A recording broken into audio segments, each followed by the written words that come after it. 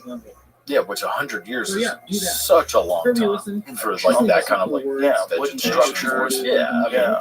that's not a. Yeah, it's not the middle of the desert where the structures will last From there, for thousands of years. I mean, what was that like? Because I forget the gentleman's name who was the first explorer. Percy Fawcett. Thank you. Percy Fawcett? The first guy? No, that was the second guy. We got disappeared. Right. Percy He's the guy that got Fawcett. 8 in the movie. Yeah, yeah. Like the Rockefeller. Yeah, since he's the one that formulated the idea about lost city near sea. Right. But who was the first explorer to the Amazon that reported these incredible cities? Because that was in the 1500s. I think Percy Fawcett. No. Was it someone who liked Found that? a document. There was a European guy who was a explorer who went specifically to try to travel the length of the Amazon River. It's believed to have been written by a Portuguese named Cal da Silva Ramirez. Yeah. Okay. 1753. They discovered the ruins of an ancient city that Right, contained right. arches. No, there was a guy from the 1500s. This is what I'm reading it from Wikipedia. No, I understand. But there was I was watching this video where they were talking about this guy who was initially from the 1500s, who was the first to describe what he saw there, and that he saw thriving populations, like incredibly sophisticated agricultural setups, like these people, they lived like in harmony with the rainforest in some strange way. Like instead of like what the video was about they were trying to reconcile how you could get enormous populations of people that lived in this area without the kind of agriculture that we assume you need to have in order to support these kind of populations. Yeah, exactly. So they did something different and integrated somehow with the rainforest, and it was also about that stuff that Cam Caucus talked about, terra preta, the type of soil that they had created. It's a man-made, like composted soil. Yeah. And they talked about this too, but in this documentary, they were going over the guy from the 1500s and the guy who visited. It might have been the Y files. I'm seeing known Italian navigator Christopher Columbus enters the area in 1498, known as present-day Venezuela. 2 years later, zone sails into the Amazon. So the same year, Brazil is being accidentally found by Portuguese explorer Cabral, falling around to the Orient. 40 years later, a guy named Oriana. Kind of wish I could remember the name of the guy. Yeah. But the point is, the first people to go there that were Europeans and went back to Europe described these insanely sophisticated cultures that had millions of people living there. Right. They had huge populations. Yeah. And they talked about the elaborate headgear they wore, like the way they dressed, gold everywhere. And so everybody was like, oh, we're going to go back and get rich. And they went back and everyone was dead. That's so crazy. I mean, could you imagine, like, you feel like such a jackass, having everybody come back there. Well, it's essentially what we did with North America. Not we, but my grandparents came here in the 20s. But essentially, when the Europeans came here, that's what killed. Just disease killed 90% of Native Americans. Weird that you randomly picked the Chino too. I mean, it was the same in like the Indies. Yeah, everywhere. Really weird. Massive amounts of people. Just like China did to us. Just kidding. Just kidding. Not really. They didn't, but they killed a lot of things. But it's just bizarre that we've missed that chapter, and it wasn't until LiDAR that they started to realize, like, oh, there's like sophisticated grid work down here that seems to indicate that there's aqueducts. It seems like there's like places where there was channels and paths. And, we have, I mean, there's obviously like a Euro-centric idea, but a lot of the times, or we think like, oh, we're the only ones who could have ever come up with like these advanced technologies, and, like have these advanced civilizations. And see if they can pick up. Look, and it was like in Africa, there was all sorts of like massive civilizations, which is about the Aztecs. Yeah, and then of course, like South America's huge. I mean, like the Olmecs, Aztecs, Mayans, especially the Aztecs. Yeah, the Aztecs is their stuff is nuts, man. Their stuff was nuts. Like, can you imagine what experiencing that must have been like? The first people that were like Europeans that like stumbled upon these immense Aztec cities. Like, what is happening? Yeah, that was Cortez. Cortez was the first, I think, for the Aztecs. So, right? Yeah, on horse. The other God. The shadow beings. Yeah, that's the other nutty thing that we brought horses over here. What? Yeah. Go Like they and used to be get. over here, and then they all died off, and then we brought them I back. like that take. So I don't know. Yeah. It's very interesting. I am God, curious no. to see That's crazy. so good. You know, Thomas Jefferson brought mac and cheese here. He's the dissect guy? from that. because Made it popular. I feel mean, like it was like I feel nobody like I ate that don't shit. He have went to enough Paris, you know, obviously like for knowledge pre-American in that Revolution world to to get some buddies going, and yeah, brought back really mac and come cheese. to Also, some like type one of of the first conclusion. Americans to He cultivate also sent us tomatoes. a picture People thought they were poisonous, which to an extent they are. I mean, it's Yeah, I was reading about that. Like that you should really avoid nightshades. yeah, it's a Like nice. tomatoes That's what I was and trying to. plants. Yeah, Like, yeah. but wait a minute. Yeah. But they taste so good. Yeah, How dare you? I mean, every Italian in the world just. Yeah, I want to get like one of those blood work things done to see like what foods you're supposed to not be eating for your. Yeah, it's probably bullshit. But you know, like for your Yeah. blood type, you know that. Oh yeah. I did one of those a long time ago. They told me to avoid avocados. And I'm like, fuck you. What the fuck? Avocados are like, isn't that like good for everyone? Like, That's what I thought. It was one of them wacky things where I was very skeptical going in. I'm like, all right, I'll try it. Let's see what I should and should be eating. Well, it seems like avocados. Like, what are you talking about? That's insane. I'm not stopping guacamole, bitch. Yeah, you know, It's there's no way it's that bad for you. avocados can't are be. very good. Yeah. Or I, from what I've done, Yeah, I've what kind actually of taken weird that much. genetic fucking defect you have to have where avocados are killing you? That seems crazy. I mean, you know, peanuts. You Yeah, need I to- mean, you know, Texas You Roadhouse. need to know about that. Everyone bankrupt. Just really? Kind of. I mean, but they don't do Should the have whole. the vaccine companies. Should have. Yeah. But you can. Yeah, exactly. Yeah. But they don't do the whole. Yeah, you used to go and they crush it with peanuts and just dump that shit on the floor. I know. Smash it in Isn't your that feet. nuts? They used to have them at Five Guys. You used to go to Five Guys and yeah. peanuts. Yeah. Not anymore. Everybody's dying.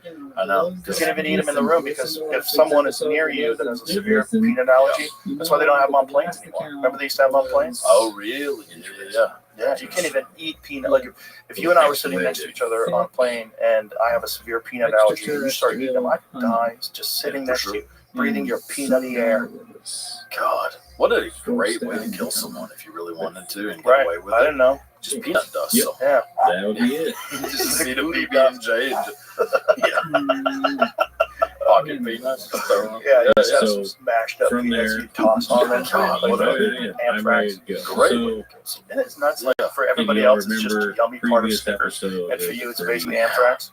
interesting account. It is because I'm allergic Well, to seafood, it like takes shellfish. a little Any bit shellfish. of Really? Yeah. You know, you're also allergic to Turn roaches then? You know, explain why. You can't eat roaches. You know how we found that So out? you have this guy, Rick Yeah, Reynolds. Fear factor. He's been a UFO guy for years. Yeah. That's what was from that. Yeah. That's how I He's found that someone out. who Well, 'cause takes there is as a thing much where, evidence in scientists who UFO research accounts to try cockroaches and help usually analyze what's tend to actually develop going an on. allergy to coffee One day, and this to guy roaches, and I approaches think also the to name shellfish. given was Bosco. Yeah, like because they're He had just never studying roaches constantly, which I'm what not a good at fucking reading job. that. But yeah, they end But up no, developing a Bosco. coffee allergy. This But man, yeah, that's interesting. Why coffee? Right, Because at you this drink point, you coffee should all know the time? I don't know. I think this I mean man was probably born because in roaches. Yugoslavia and moved to the States, only Yeah. to turn Wow. in Coffee Some people can develop an allergy to coffee if they're also in allergic to turn cockroaches. So to the the becoming allergic to CIA cockroaches, working with was them, left is what with makes them habit. allergic to. Yep. So it's Richard looking into the Antonio case. tropomyosin, case. a common which allergen. Bosco had Cross-reactivity means individuals intimate allergic knowledge to cockroaches may also Only experience allergic Bosco reactions when has consuming a coffee, completely different particularly account of pre-ground what actually coffee. happened See, in my that mind, I night. thought it was because there was a bunch of cockroaches. Bosco in told pre-ground Rich coffee. that this entire event There's was bugs in planned it. and executed. There are by ground-up a few of our cockroaches in your friendly morning government coffee. agents. Jesus Christ, you're right. We had the CIA, Oh no! AID, and a few Bug other parts of government ground entities. coffee. So it's ground coffee. Just get some I don't remember. Black Rifle beans, I kids. Stay away from specifically- ground coffee. Plus, Yeah. ground coffee is for savages. Look that up What in do you the do? research too. Folgers. Grind that shit up. Oh, you got good. You drink Folgers. I don't drink coffee, I but forget. if I did, I'd Anyway, drink all of Folgers. this Maxwell was House. derived I don't from know. I the mean, MK I Ultra grew up program. poor and Yeah, So but it's more or trash. less proof Coffee's not MK expensive. lived on. It's only expensive Or at least this is Starbucks. the story Well, that's being true. spun Like to regular Mr. cup, Reynolds. like buy a bag of beans, get a grinder, pour hot water, get in one of these bitches, French press, So Bosco push says that down after a when they were minute. sent out, they Oh, were wait a flying minute, I a wanna hear it. helicopter Here, in the dead of what's night, Okay. and they seen a person That does actually on sound. their That sounds fucking. thermal. He says this guy was literally in the wrong place at the wrong time. At Delicious. this point, Yeah. he found That's real coffee. You don't want that Set fucking up ground fine. up bullshit. Unless you do. You know what's legit though? Those little packets that Starbucks has, where it's like instant coffee. They figured that out. They did a really good job of like developing that formula. What was it called, a Vero or something? What's that Starbucks instant coffee? It's very legit. Like I've mixed it up with hot water on camping trips and hunting trips and stuff. It's like, this is pretty fucking good. That's not bad. Yeah, it's good.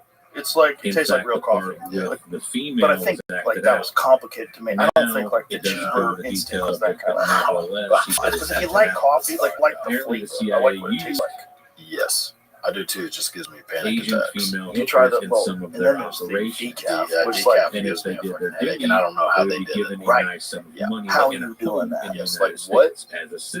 Like it's not like you can go ahead and pick out the caffeine. You know, it's not like what do you an ingredient in there? Like you're putting it through some sort of chemical process. Yeah. Like is that safe? I don't think so. I think how many studies would hire on your decaffeination process? No, I drink tea. I'm a big tea guy. Also, like, what tea tastes better? If I was just gonna drink, like, if I had a drink, but also tea bags have microplastics. You been reading all that? Oh, well, I have so much plastic inside of me. Who knows? I mean, the amount of Lunchables I've eaten growing up. I know the amount of times you put saran wrap over a microwave meal. Oh my God, so many times. Just heat things up in like plastic that's all broken to shit. Always. Yeah, and then it melts because you left it in there too long. Oh shit. Oh, well, it's okay. Oh, I've eaten food that tastes like burnt plastic. I don't think this macaroni and cheese is supposed to taste like this, but there was some sort of article saying that many human beings have as much as a plastic, like coffee spoon worth of plastic in their head. Yeah, in their head. Absolutely. How does it get up there? Blood-brain barrier. You can put together, microplastics. Microplastics get in your bloodstream. This could be like the sky is falling. You're all gonna die from plastic. It could be. It's hard to know because it's not like how many brains have you looked at? Well, yeah, and then also like it's not like there is an actual spoon shoved in your head. I mean, it's all spread out. It's all spread out, but also like, do you have room for a spoonful of plastic in your head? Because I don't have any room. I think you do. Your brain smells like water. I mean, not just you. I'm not insulting you, but what your brain filter looks like if there's plastic. Concentrations we saw in the brain tissue of normal individuals at an average age of around 45 to 50 years old were 4,800 micrograms per gram, or 0.48% by weight. It's the equivalent to an entire standard plastic spoon in your fucking head. Compared to autopsy brain samples from 2016, that's about 50% higher, he said. That would mean that our brains today are 99.5% brain, and the rest is plastic. That's not bad. That's a good percentage. 0.5% is not bad. However, the current methods of measuring plastics may have over or underestimated their levels in the body, Campen said. We're working hard to get a very precise estimate, which I think we'll have within the next year. So it may be 0 and it may be sorry, lied. No plastic at all in there. It's all in your balls. You have plastic in your balls. I think that was after they found that. There's plastic in your balls. It plumps them up a little bit, like fake lips, you know? I need that desperately. You know, like when chicks get fillers, hide the wrinkles, plumps your balls up a little bit. Microwave dinner plastic. It's like one. We were going over this. What was it? Every month it was a credit card or a week? Texas. I've seen this. Yeah, it's a month. I think it's a month. It was a very I don't remember it's a week or a month, but something crazy. We're like, where's it all going? Because I've been for a long time. Where are these credit cards? So we stopped. Do you not have to shit out the plastic credit card? He gets out and leaves a note inside the car in case any passerby stops to check out the abandoned car. Dig into it. They studied like. Have gone to investigate what looks like a plane crash about 1/4 mile to my right. Rabid animals are dumb as shit. Right? They eat bottle caps. My dog eats so he sets everything. off to find the crash. So the next thing he remembers my dog is eats waking up everything in on the a hospital ground. bed I don't trust animal studies. The only way you can really know is when you try it on people. Right, that's why we got to put that prisoners he back in started to Alcatraz. mutter, asking about Do what you gotta survival. do. I mean, He was Yeah, still you hear that? Trump is opening up Alcatraz really? again. Yeah. Oh, I didn't know that. Yes. That's amazing. He had been I mean, a grand for a full day and opening. night. Look, the world's crazy. Fishing I like game fun. commission warden And found Trump Bernard's saying he's car. going to reopen up Alcatraz is fun to me because I know that it's going to be like, wow, And responses yes, about let me 4 go. miles from the road. Ah. Eventually, the military Trump says he reopened, enlarged, and rebuilt Alcatraz. It's going to be the best Alcatraz. Alcatraz been used as a federal penitentiary since 1963. Had a capacity of roughly 300 people. I went there as a kid. Oh, really? Yeah, when I was in grade was I? I was in San Francisco from age 7 to 11. So I think I was 8 years old. I went over there as a little school trip. Went on a ferry. You go to Alcatraz, and you think about like how the fuck someone could swim. It makes it sound like he was in Texas. There's a dude, Nick Diaz, the UFC fighter. He's done it 5 times. Swam from Alcatraz. Yeah, 5 times. 5 times. In shark-infested water, by the way. You could pay me to fuck all that. I mean, I can swim like a motherfucker. But do you know the kind of balls you have to know that, you don't like that? You're just swimming. You have to be able to swim all the way to shore with sharks underneath you everywhere. And if they bite you, you're dead. And they bite people. That's the Fish and Game Commission really found Bernard's car. Yeah, but he's doing it for fun. Oh, he's doing it. Nick Diaz does it in between MMA fights. He's doing this. Well, for whatever reason, the Diaz brothers, that's a set of balls. I don't know. I must have no other. But those guys are I'm sure that legends. For sure. Yeah, maybe. That doesn't surprise me at all, actually. Yeah, they swim from Alcatraz. Well, people miss Nick's prime. Because Nick's prime, a lot of it happened in Strike Force. People missed that. Yeah, that's when he was just like just so dominant. So he came into the UFC kind of later into his. Well, he started his UFC very early. So he knocks out Robbie Lawler early in his career, has some great fights early in his career. So he was in the UFC early on, but then left the UFC and went over to Strike Force, where I think he reached his prime. Like when he beat Frank Shamrock and Cyborg, like he was in his fucking prime over there, like a world championship caliber prime. But that guy would swim across from Alcatraz in between his he's training for fights, and in between training for fights, he's running triathlons, hitting the bomb while he's doing it. Like it's hilarious. He's high as fuck running triathlons. You ever just see someone who's like, you're so at this point, the captain was vested in paying attention. He writes the following. My friend Cam Haynes right now is running a 250-mile race with a broken foot. Special intelligence that he couldn't explain to me, since it would be incomprehensible to me. Bro, if my foot was broken, I would get it fixed, and I definitely wouldn't run. I might not ever run again. He's doing half the Daytona 500. Any of the events on a broken foot. He says that if hotels was behind the incidents in Utah, there would be a big investigation. I mean, I wouldn't even go do that fat boy 5K. You think I'm going to make because it will harm many people and it doesn't want that to happen. Currently in second place. He's already around 48 miles today. That's so nuts. Courtney Dauwalter she's had her on the podcast. She's an animal. Stating that it will provide food to so me it started as to this what morning. is behind all this. Also, he told me that he could leave this hospital anytime if he Who's wanted ahead of her? to by invoking a special How old force. is Schubertas? Following this interview, Does he the win these patient things? stated he There's could like only a remember nothing few of what people he that, said. she's one of them, Courtney's one of them. There's only a few So at this people that point, win these things. I start to read A lot of people start off real fast, but you can't keep it up for 3 days. Could you imagine running 48 miles in a day and you're in second? So I start reading and this publication and really start to bring things Like together. 5 hours. Yeah. Like, You imagine like Yeah. you're 48 miles and you're like, well, you lost. Confusing times Yeah, like bro, you're 3 More miles so in behind. regards to the direction of the book itself.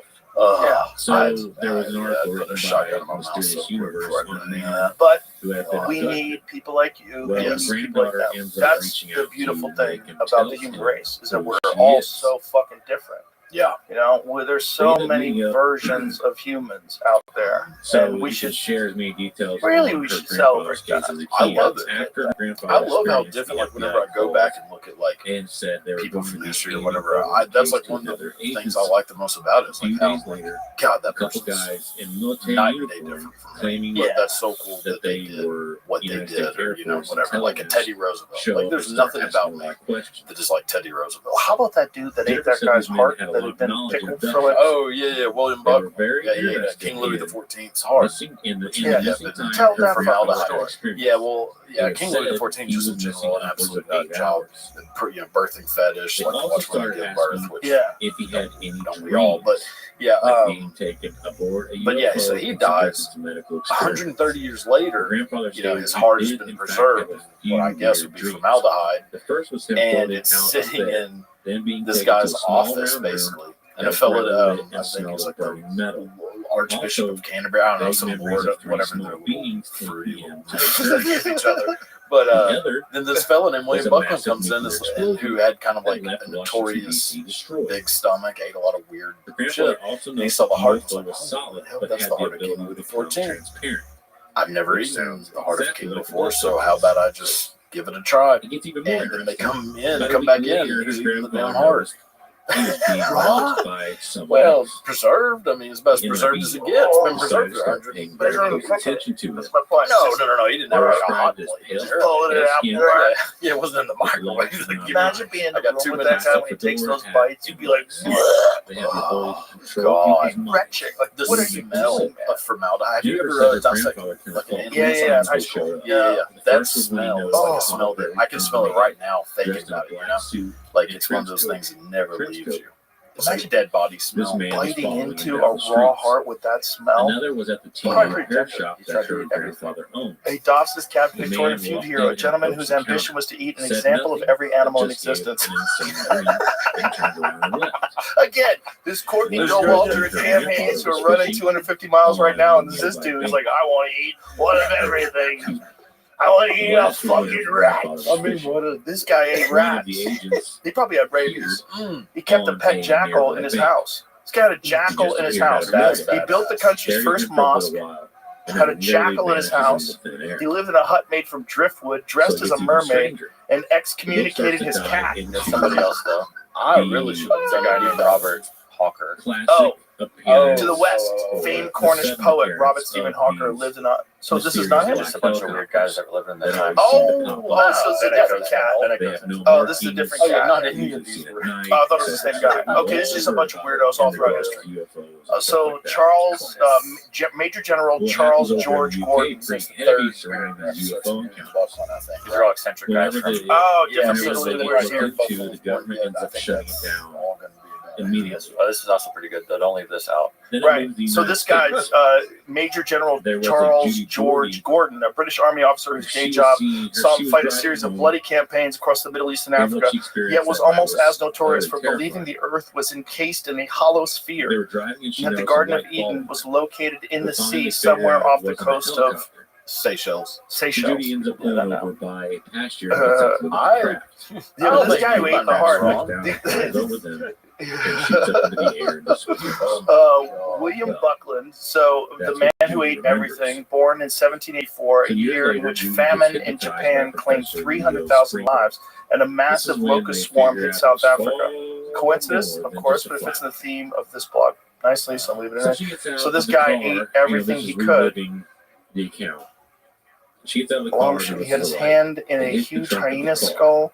Suddenly dashed down the steps, rushed skull in hand, the first undergraduate on the front bench, and shouted, "What rules the world?" The youth, terrified, answered not a word. He rushed then onto me, pointing the hyena full in my face. "What rules the world?" "Haven't an idea," I said. "The stomach, sir," he cried, "rules the world. The great ones eat the less, the lesser still." So he just thought he was going to be great by eating everything. So his lifelong personal ambition was to eat an example of every animal in existence, like some kind of crazed, bloodthirsty Noah. Oh my God, he ate a porpoise, a puppy, and a panther. And that's just the piece. Mice on toast were a regular feature of his no doubt popular soirees. Oh my God, he ate a porpoise and a puppy. Her first abduction. Jesus Christ. I mean, the porpoise probably wouldn't be so They were bad. concerned I'd eat the puppy. It's like that for Vietnam. some reason the cattle mutilations and abductions were connected. I mean, I wouldn't necessarily Like eat Flagstone's Raptors is left their mind myth, around that. myth She identifying didn't the find flavor out as that bad section urine. of it. How would you know that so quick? Well, and that experience. 73. But the eating the heart, I bet all those years of formaldehyde is probably quite tender, right? Yeah. Oh, bro, it melts in your mouth. What like if it butter. just tasted amazing for some reason? Right. What do we got you high? Like I said, like, That's how you find God. I had it. Yeah, Lord Harcourt. That's what I and was. you kind of, it's almost like it starts. Esoteric. His book is more or less Imagine how explaining, mad at least you'd the be back to find out some guy ate your heart that you've been Yeah. saving. Yes. the government's involvement. The worst thing Buckland in ever ate, conjunction with blue UFOs, bottles. What does that the blue things bottles mean? Is that They're learning about the things that they're reaching I had out a to do fish because starter at Moses. I think this all of a is sudden these black helicopters pop up, and then I believe here in a little bit we Blue get into it. bottles. But What could that be? Unless he's the actually eating government glass. somehow has the Oh, ability to Portuguese man of war. monitor Oh, It's pretty cool. anyone wow, that and looks like a everyone. mermaid. Yeah. Click on that one. The upper, yeah, right there. Contactee, The one to the abductee, right of that. doesn't matter. Yeah. They Yeah, watch look at that everybody. fucking thing. They Yeah, you know, watch wow. everybody. I kind of do want to eat that. I'm sort of with him on this. So is that like That a looks- jellyfish? Yeah, man-o-war's a jellyfish. So that must be insanely toxic. But I think man-o-war, aren't they like, like super venomous? That- It could be. Of but course, it's maybe maybe they're they not, are. but- It's like I literally. still believe in aliens. That doesn't seem like it'd be the worst thing, though. Well, you didn't eat everything. I guess you probably died along the way. Like, you don't do that for so long. For your body says, "Fuck you." How long is this? Yeah, how long did that guy live? Find out how long that guy. Have you ever heard? How old was that guy We're when he not died? privy to what radars can actually do. 1856. You know what I'm saying? Oh, you Like, look we, for a pretty good amount of Pretty time. decent amount of time. you 72. Pretty decent amount of time. That's earlier that's in a the last right episode age for Back about then the too, when 19 there's no Roswell fucking case. doctors. about the Doctors two are all UFOs and how guessing. the military used that Yeah, as a like coming to your house Right. one after another. You break your leg, they bust out a meat Just- saw. yeah. Like wash my 2 hands. months They ago, tie that fucking leg down and saw it off at the hip, saying and you're they screaming. developed the world's You first tell you to bite a hypersonic piece of missile. leather. That was a doctor back then. So They thought germs that didn't kind of in exist. Yeah, itself They Lister. could prove dirty the fingers, possibility pulling and babies out, everybody everybody's is dying of aware of such sepsis. anyways that the military Yeah. has You ever heard of a technology Terrar? these 50 years. Terrar was a More guy. advanced than what T-A-R-R-A-R-E, I think. What's this, Jamie? He kind of discovered dinosaurs. What? Same guy? Yeah. That ate everything? Yeah. Yeah. Whoa. That's another fun one. The dinosaurs aren't real. That the That's a fun one. catamulations I can buy it to an and the extent because abduction. there are so many And fakes. I don't know if that Here's was but the or if that's like reality. an In general the statement. early days of dinosaur research, there was two guys that were competing with each other, and they were faking fossils. Yeah. That's true. But also, dinosaurs are real. But also, Well, like I like said, yeah. it had to like have been that through alligator some gar, type that's a of fucking yeah. living dinosaur. Yeah. Well, I think They used to that's the only exist way, for yeah. sure. That's the only way. well, some of the Somebody like, real would big have ones, you're like Maybe They you know, never somebody would found have had heard her story. they just find like and a then some stuff, said, oh, right? They fuck, found I'm some just stuff, gonna and then they throw it go, out. well, we think it probably looked like this based on its vertebrae looking like this. Right. And when you go see the skeleton at I'm sure you can find the it. Perot Museum or wherever, that's all fake. Like Right. There's maybe one piece in there that's real. Right. Like, There so are I some can of kind of those. get the skepticism behind that a little bit. Yeah. But to say like, oh, the whole thing's like that there is no such thing as a dinosaur, that's bullshit. It seems silly that people would just lie openly about that, but there are some that are intact. Like they found some raptors intact. They found some stuff that's intact. I have a friend, and his buddy found a fucking T-Rex in Montana.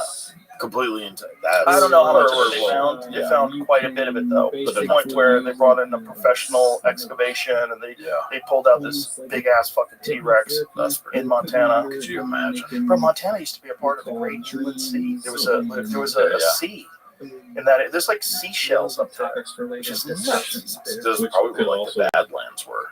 I mean, what imagine. was could it also called? be There was used like in a the particular countermeasure name of for like the Great. There was a putting North American costs like on something inland too. ocean. It says Yeah. uses a Just technique of free bananas, association as Ocean well as weird, drawing yeah, and it's a- transference and material there's during T-Rexes the session around. as a basis for Like, uncovering that's- relevant topics God. for later therapeutic Can you imagine if there was like one point Which is in the why history, regressions in the general. Western So Interior Western Seaway, called a large island inland sea that existed roughly over present-day Great Plains of North America. Narcos That's- If there was a time that you could just look at that, look at what it used to look like, that's so nuts. Anyway, Yeah. So there's a And look at the Appalachians. Like that's what America looked like. Florida was completely underwater. That's nuts. Most of Texas. Yeah. Like where we are is like above water, but fuck, man, that's crazy how much water there was. Okay, there's a good. Yeah. Isn't that nuts? So all of Texas. Yeah, it's the whole Texas. Oh my God. We've all gone down that rabbit hole. Like Nevada's not. And Tulsa's all right. Yeah. They made it up. Massachusetts is okay. That is crazy to see how big that was. Yeah, that's it. And there's all kinds of nutty shit that was living in that water too, man. Jesus. Yeah. I mean, because the gar is like the least. That's like a minnow compared to some of the shit. It's a chicken compared to like a great eagle. Yeah. Like a hostile eagle. The eagles that hunted people in New Zealand. Yeah. That's Luckily, I haven't so had to crazy. Eagles and Jack I people. use the app to go Look, man. It is Yeah, great. they think that's why they So went easy. extinct. It's a I one-stop hope there's shop no for any of dinosaurs your back. They probably are going to. Yeah, I mean, part of me's kind of against it. but then part of me is because Jurassic Park's my favorite movie. So We got the leather. Did you see the someone's Yeah, yeah, leather? T-Rex. T-Rex purse. Yeah, they're gonna make T-Rex purses. I'm gonna get T-Rex fanny pack Jeez, for sure. I'm gonna rock that shit. what more badass of a thing could there possibly be than a T-Rex fanny pack? I know, right? Yeah, T-Rex Crocs. Company claims leather made from 66 million-year-old dinosaur DNA is coming. Yeah, I think some people are very skeptical about this. We Here's should the thing. probably You've got a say lot to this. do between now and then. One of the things Studying that for the finals, guys writing from papers, trying to keep your life on Colossal track. were telling me, And the guys ChatGPT who can help resurrected with the dire wolf, Yeah, It can quiz they you were on telling your me, concept, Ben make a Lamb was study telling guide from me your that French when it notes, comes planning to your like meals, and study breaks. DNA of It can dinosaurs, get they don't really really specific have on how you like to learn. DNA of It dinosaurs. can It's even too help you old. come up with They don't ways have to like stop full procrastinating. DNA So profiles from now right, until or summer whatever break, you call it. take advantage of But all what the they ways will be ChatGPT able can to make do your life is sort easier. of engineer Restrictions a apply. dinosaur, which is even In crazier. honor of Like Military take Appreciation the Month, Verizon thought of a lot surviving of different ways we creatures, could show our like appreciation chickens, for shit like blowing that, out the that red have carpet, dinosaur DNA, because chickens are giving full you on your own dinosaurs. personal marching Take their DNA or and throwing a engineer bumping a shin T-Rex out of that. At Verizon, we're doing all that Or in a the form of raptor. special A military raptor like offers. way That's smarter why than a this month crow. only, How we're about giving that? military and Like veteran hunting families a off in the woods, $200 little price 5-foot gift fucking or get a creepy phone on super us with a lizard select can trading run and 50 new miles an line of hour. select unlimited plans. Clever Think of it as girl. our way Yeah, of that firing would be, off jets overhead while launching fireworks. I love it. I hope That's what we call They a could do that. celebration. They're Because we're really, proud to look, if serve they you. can take human Visit beings your and local Verizon integrate them store with to learn more. tardigrade $200 DNA and have them become fucking superheroes, they can make a dinosaur. They made a wolf. They made dire wolves. They made 3 of them, which is insane. It's nuts. Like they exist. They're like, I think they're like 11 months old now or something like that. Oh, it's that. Yeah. They don't. Ben Lamb told me he doesn't go around them anymore. Like he bottle fed them when they were puppies, but then when they got to a certain age, like, I think we're done. Yeah. Like after like 4 or 5 months, like I think we're done. What was that? The T-Rex DNA is 66 million years old. It dies. The DNA starts to go away as soon as they die, and the oldest preserved DNA on record currently is only 2 million years old. Yeah. So it wouldn't be a T-Rex. So it wouldn't be a T-Rex, but they might be able to make exactly what we think a T-Rex was. But we would be really off because we don't know what their tissue looked like. That's true. That's where it gets really strange. Like all the stuff that rots away. Have you ever seen like an artist depiction of what they take a hippo skull? Like what an artist depiction of what the animal could look like. It looks like a monster. Oh yeah, Like I would crazy imagine. monster. And then you see the reality. It's like, oh, hungry hippo, big old sweetie. Right. The hippo looks like a sweetie with cute little ears. Yeah. You know? Yeah. But then artists have depicted it like if we didn't know what it looked like, maybe it looked like this. Right. You know? And then the government comes in behind That's them. crazy. Meme says how aliens reconstructed. Figure out why they were abducted. Oh, that's interesting. Yeah. Oh, okay. Yeah, it's like the one in the middle. But you could, like, if you came from another planet and you saw this, like, oh my god, this thing must have been a terrific looking beast. Yeah, absolutely. Yeah. Oh wow, the skull, how aliens would research the animal, and it's an elephant. Wow. This Oh, is that's cool. involving Calvin Parker. And I bet that's where the Cyclops myth comes they from. were out The elephant skulls. Yeah. That actually was a makes mistake. I've never seen an elephant skull. So I have no clue that there's. So they have that big whole Anyways, they were out I don't even know if fishing it's when where they the trunk got is. to Yeah. thinking nothing of it. I think it is. Like, It's gotta be. close. I mean, it makes Then sense. they It's the could trunk. see the It shape. just goes Has right to- to yep. the mouth. Look at The that. egg-shaped craft. That has to be where the They Cyclops were comes hit from. with the deep Has to drum be, right? sound that made Yeah. Especially if you found a female one that didn't have tusks. also Look at this. listening to humanoid Bro. creatures appear. Well, What'd you say, Jamie?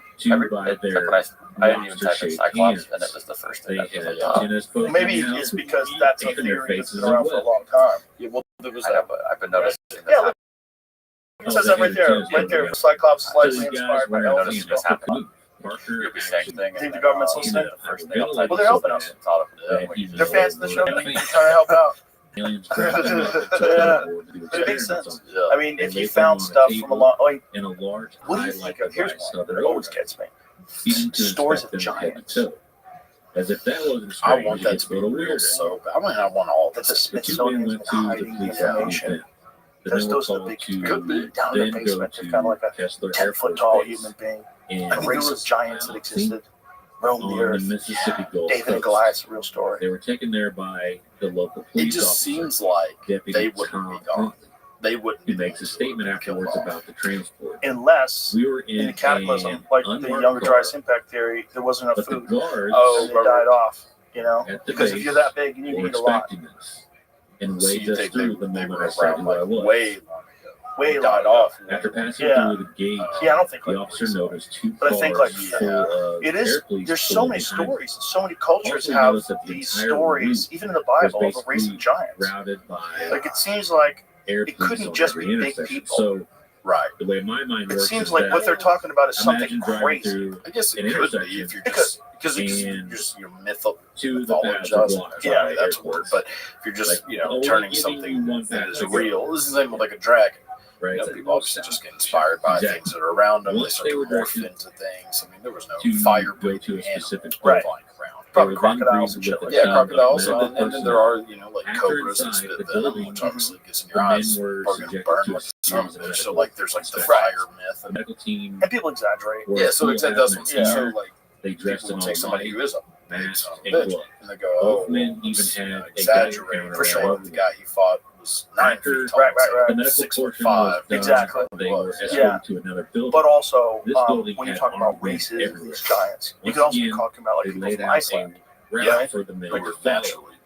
Enormous They Viking entered a dudes conference room, Yeah. who and were it was always worth win those noting fucking that the strongman entire competitions. base You know, those guys command was there's there. giants up there, Colonels, like majors, 400, all of like the them. mountain from Game of Thrones, like that kind of Another person. curious note, So you Nixon think about found that, himself like that's that size human. victim to endless phone calls. There could have been a bunch of So, those around, and in maybe this that's what book, they were it's talking at about least a giants. possibility to consider. There could have In been like a this case, specific they put race in of question humans. if it Like they was keep actually finding an these abduction. additional types of humans. Like they found Denisovans Not fairly in, not recently, far and from then where that other these one that men we had brought up their the other day, the encounter big-headed is people. an island That's known as fairly Horn Island. recently they've discovered Back that this in is a World War completely II, different branch. This was home to That there top may, secret I mean, research in chemical but and here's biological they warfare. did find those. Less than a Would they decade tell later, us? the U.S. Army Like if Chemical Corps archaeologists, used the like island who would put the cap for on that? If research they found into like a hypnosis, mind 10-foot control, and human under like a psychedelics. just gigantic, It said that the experiments at Horn Island were stopped in the 1960s, would they and the would they just abduction say we're wrong? was in Giants existed, 1973. or would they go But people if you can't talk to handle this? locals in the area, they will tell you a That's a different tough story because of the that's the island answer. and the That's the experience. question for so many. The locals They say might the say Army people can't handle it. was secretly It's testing not BZ outside the realm BZ of is not a possibility. buzz. I would It's a powerful say mind that, mixer. yeah, they probably say. Isn't that infuriating? Yeah. I'll try Can you to imagine say if it was this, you? and Now imagine we all you're know out it in failed. West Texas, where we are, hanging out with your friends, and somebody Yeah, notices I'm not something even in the fucking ground, trying. Quincy, and you start White, digging, Clinton, and you pull out a Inslee. fucking thigh bone that's this big, Cool. and you plop it down. I You got go, one what right. the fuck is that? And then you got a buddy who works at the university nearby, and he starts digging. He's like, hey dude, this is a fucking human foot. He pulls out a human foot that's size 38. You're like, what is going on, man? And so you bring in some experts, and like, holy shit, dude, this is a giant. And then they do DNA tests and find out it's a real actual creature. Yeah, yeah. I'm telling that. Yeah, they're gonna kill you. They're gonna kill you. The scientists will kill you. They're gonna let you off the road. Yeah, That's weird. Well, longest, or well, I guess it'd be the tallest The people have ever found it. they've ever found. It was found in China. It's supposed to be Crazy ass about drug. 400 years old. Would have been about 16 to 18 years old. The weird thing here is though that it says there was 3 drill holes found in the skull, and they don't know why. So it would be Whoa, kind drill of holes. mixed on that How big was it? because 6'4". unless they did this, Well, back then that was probably fucking Because huge. They said they found it in they China. treated them like Yeah. That's a giant. they they're treated calling it these again, guys Right. like fish and You know? Well, like something well, just like look that after the happened to them Chinese because they were found Right. encountered Cold. them at full medical team, Goliath blah, blah, is blah. anywhere But they're from also suggesting modern day, that maybe these they say up to Nick is suggesting 6'6", in this but book that taking the word for word from the possible Bible, it would have because been of the about close 9'9". proximity Yeah, that's what I always Right, thought. right, right, I in don't the see a old weight research weight study. Right. Well, if you're That back maybe then, these men nobody were had any drugged. food, and the average man was probably like 5'4". So if you encounter some dude who's 6'6", some big jack guy, that is a giant. That's a giant. And also, like, you got to think, human beings, if they exist today and they're 6'6", they had the potential to be that big back then. They just didn't get the food. Yeah. But if you are in some very nutrient-rich environment, Both those guys play pro basketball. that's nuts. Is it Muggsy Bogues? Muggsy Bogues, yeah. They're smaller people that exist that can function and do stuff. Oh yeah, for sure. But what's crazy is that the potential for that guy, the Yao guy, who's how tall is he? Unless it's like to see. Right, that exists in the human genome, right? That's not like we engineered them like we did dogs. Like, that exists. So maybe back then, if you had a ton of food and you didn't have to worry about war, like if people just kept breeding and growing and getting nutrient rich. Because the thing about people in the past is they These two didn't guys were more or less the Trojan horse. yeah, like the average size of a guy who fought in the Civil War was, I think, 125 pounds or something. 5'4" and 120. I think it's Nuts. Yeah. Starving to death. Starving to shoot people with muskets. 14-year-old girl. I mean, that's yeah. Right? And all they needed was food. You know, you give them protein and then they grow normal size, which is really wild. Yeah, because there's tons of people that It's are weird, well dude. over 7 feet. It's Yeah. not like I mean, it is an anomaly. Speaking of, there's one guy in the Civil War 7'6". He would have stood out. Whoa! But everything like everybody else was 5'8". Average He was 5'8". 7'6" in the Civil War. Holy shit! Is real. I think they do have a hand in the Yeah, But the thing about the stories in the Bible, though, it's like these are like mystical giants, the Nephilim. You know, Start see this guy. making everybody's There you go. experiences. Oh, you not want to box that guy? 7'6". 7'6". That's a Well, big. she must be pretty tall. Yeah. Yeah. There's a lot of. She probably needed to do that, but to take care of her. Yeah, You know what I'm saying? Yeah, she can be on this Big lady. 5'8" guy. Yeah, she can be You fucking have a amazing. start of categories. She'll hold me down. I'll have to fight that lady to The death. states start to ask for help. No from the chance. FBI, basically She's a big refuses man. to help She's a out. big giant man. They Fuck her finally get correctly. called in Yes. after 3 states. Yeah, but call the them out. stories from the They come Bible in and the and stories take from, like, you know, statements, then different, fine. like even the ancient Sumerian All the culture, like mutilations are going they had the on. depictions of the All the Anunnaki, locals these in big the giant areas people. are noticing Yeah. the What infamous was black that? helicopters. What is that all about? Like, is It that a got to the point story where they about a started thing to that used to arm be themselves real, or just is it in case. bullshit? Because it seems Not like long after the this, more we uncover military with bases ancient started history, getting just like bugged and Troy harassed by and probably UFOs. Atlantis, the more you Even realize like embarrassed none of when it they was started bullshit. to notice It was mysterious just their black version of helicopters in trying the to area, tell you the story. which Yeah. is You know, and Right. then this all this That stuff about the you Nephilim, have the Anunnaki, and all this military base probably to there's some more or sort of a less see the story. UFO It's just out in the parsing distance, out what it and then really they was after 1,000 years of witness people just black telling it helicopters before showing somebody writes it down. Yeah, that's. I and think they it's more have no just- fucking Yeah, clue you know, you're who's getting in the word of black mouth helicopters. so like such a long time. Yeah. And it was probably Black exaggerated from the helicopters is jump. not. They're, Mhm. but they She's just should be trying to military. tell They a are not story, like keeping creativity. any peons, Right. We're all creative. you know, And always in the lying. loop. Yeah, and always lying and always trying to like profile Exaggerate. imagination, Yeah. exaggerate, yeah, and ultimately It to states for create 2 some nights sort of an allegory. unidentified Right. helicopter has been hovering. I don't over think the any of it weapons was storage true. area. I think it was all just. Attempts to ID the aircraft have been I think it met makes with sense no how it all got Then you have created. another Now report every that talks culture has their about own the same version. thing. To me, it's But like in an this case, echo of the They truth. were looking at the aircraft. They It's noticed like a flashing there's an white echo light there. Like, with God, red what was the original navigation thing? lights What was it all on about? inside the Because craft. like there's an Then echo even to the a lot of pilot it. turned off the A lights lot of and ancient dropped out of stories, sight, a not lot to of see the religious end. stories too. They're just like, man, I The think base searched the something area was and going found on. nothing.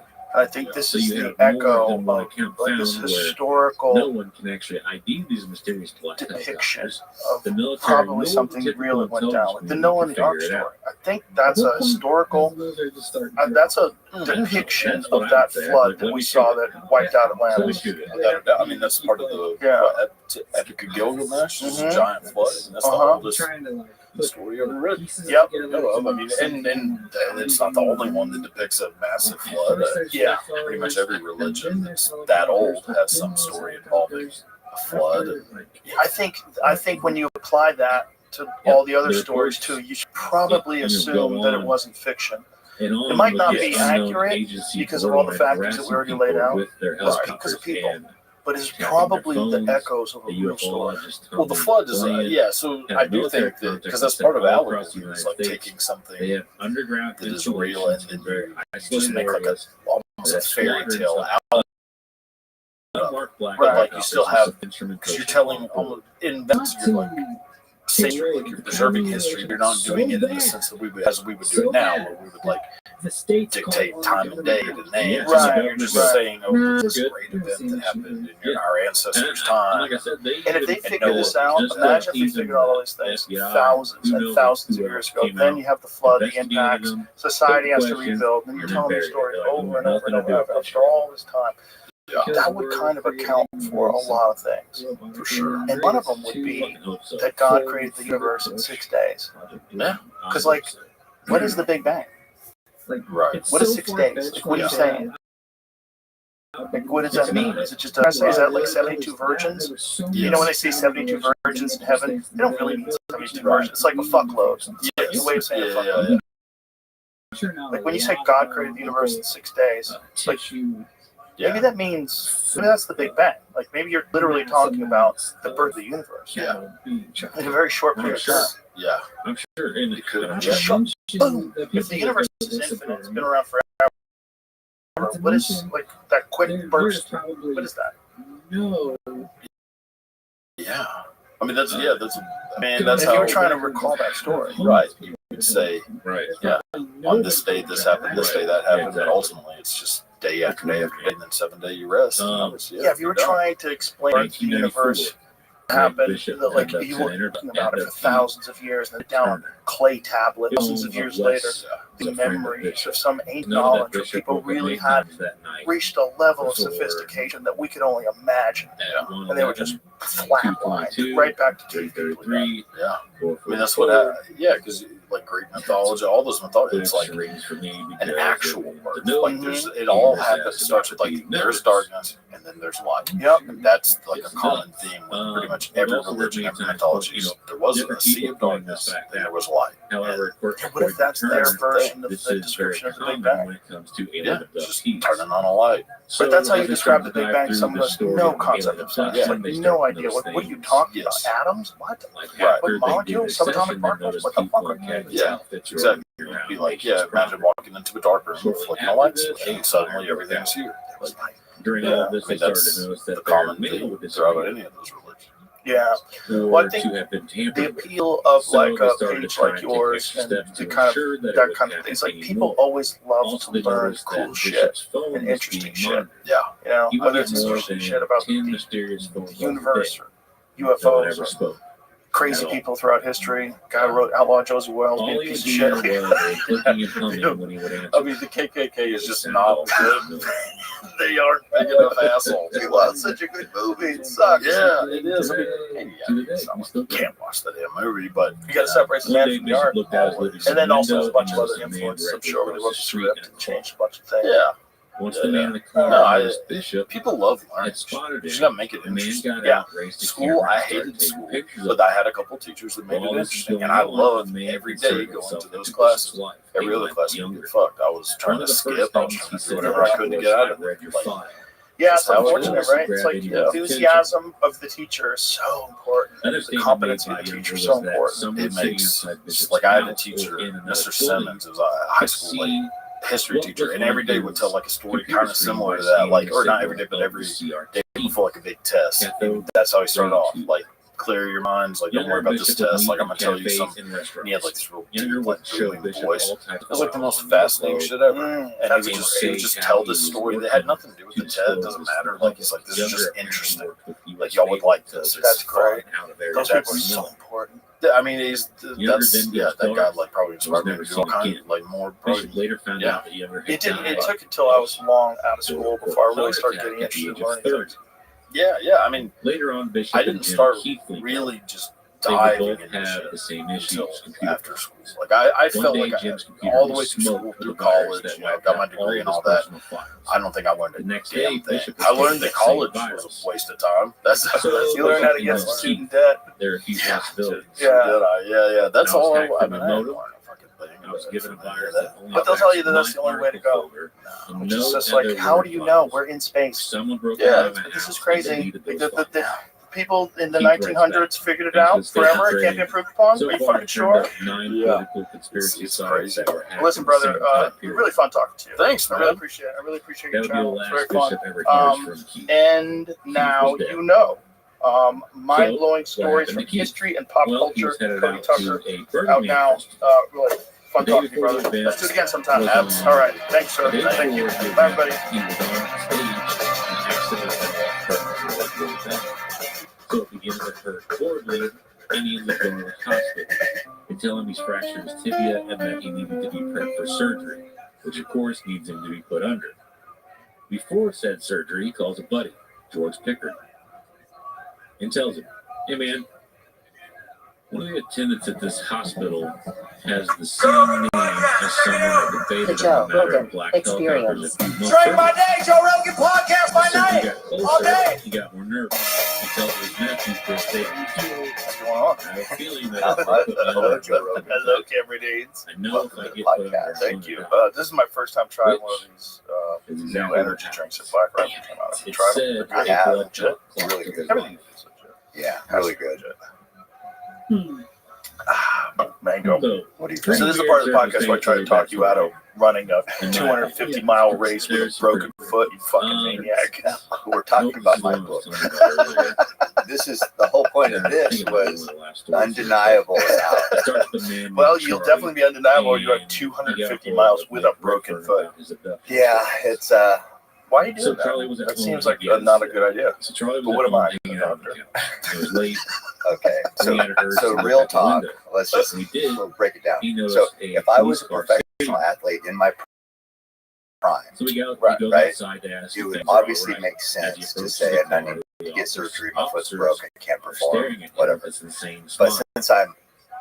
we know how old I am, almost 60, it's just like there's no guarantees.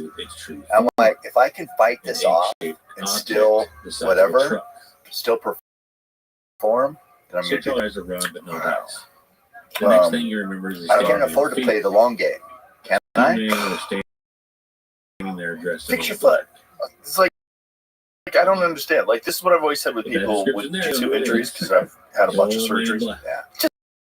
Just fix it. Just do it, because a day will be a week, will be a month. It'll happen so quick. Before you know it, it'll be 6 months. You're back in the gym.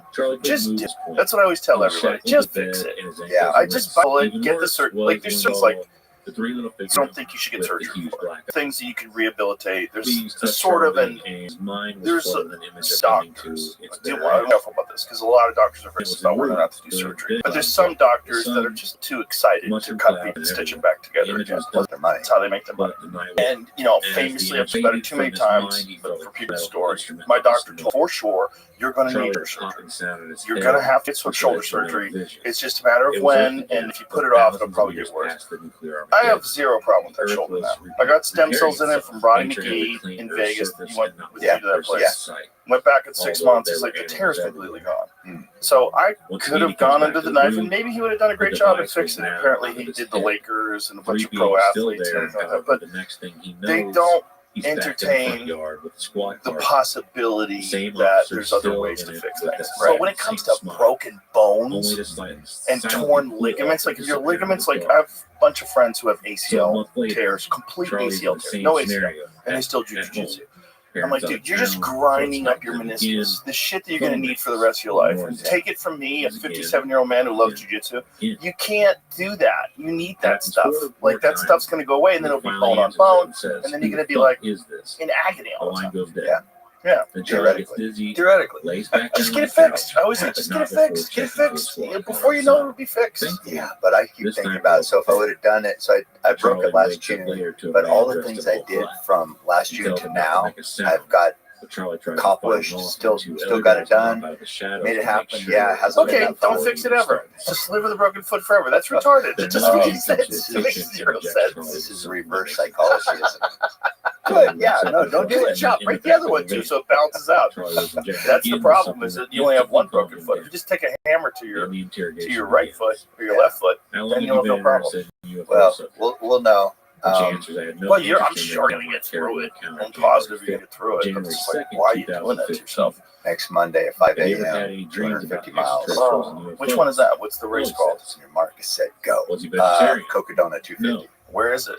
Is it elevation? It's Arizona, so it goes from, I think, Black Canyon City to Flagstaff. Is it flat? the whole way? At Or this is it point, they tell 40,000. him they know about his little 40,000 running for nothing. ET. or maybe 30,000. I don't know. A lot of climbing. Just a tiny amount. Oh, Yeah. look, fucking mountains. No, there's lots of mountains. Is that the yeah? That's right. Bro, that's so ridiculous. Charlie knew which cities were hit. That's so ridiculous. You're gonna do that with Which a of broken course foot. implies, hey man, So after you did that, here's the Nobody next makes it out logic. alive Well, in if I this could street. do 250 The entire miles, I world can make it smoked. through elk season. And then, Then yeah, Charlie you're not gonna just- get it fixed. I just Tell did him about with a broken foot and the object. I know, that's what I'm saying. You're not gonna fix it. Yeah. You're not gonna fix it. Well, if I get backed into the corner and I can't walk, Oh boy.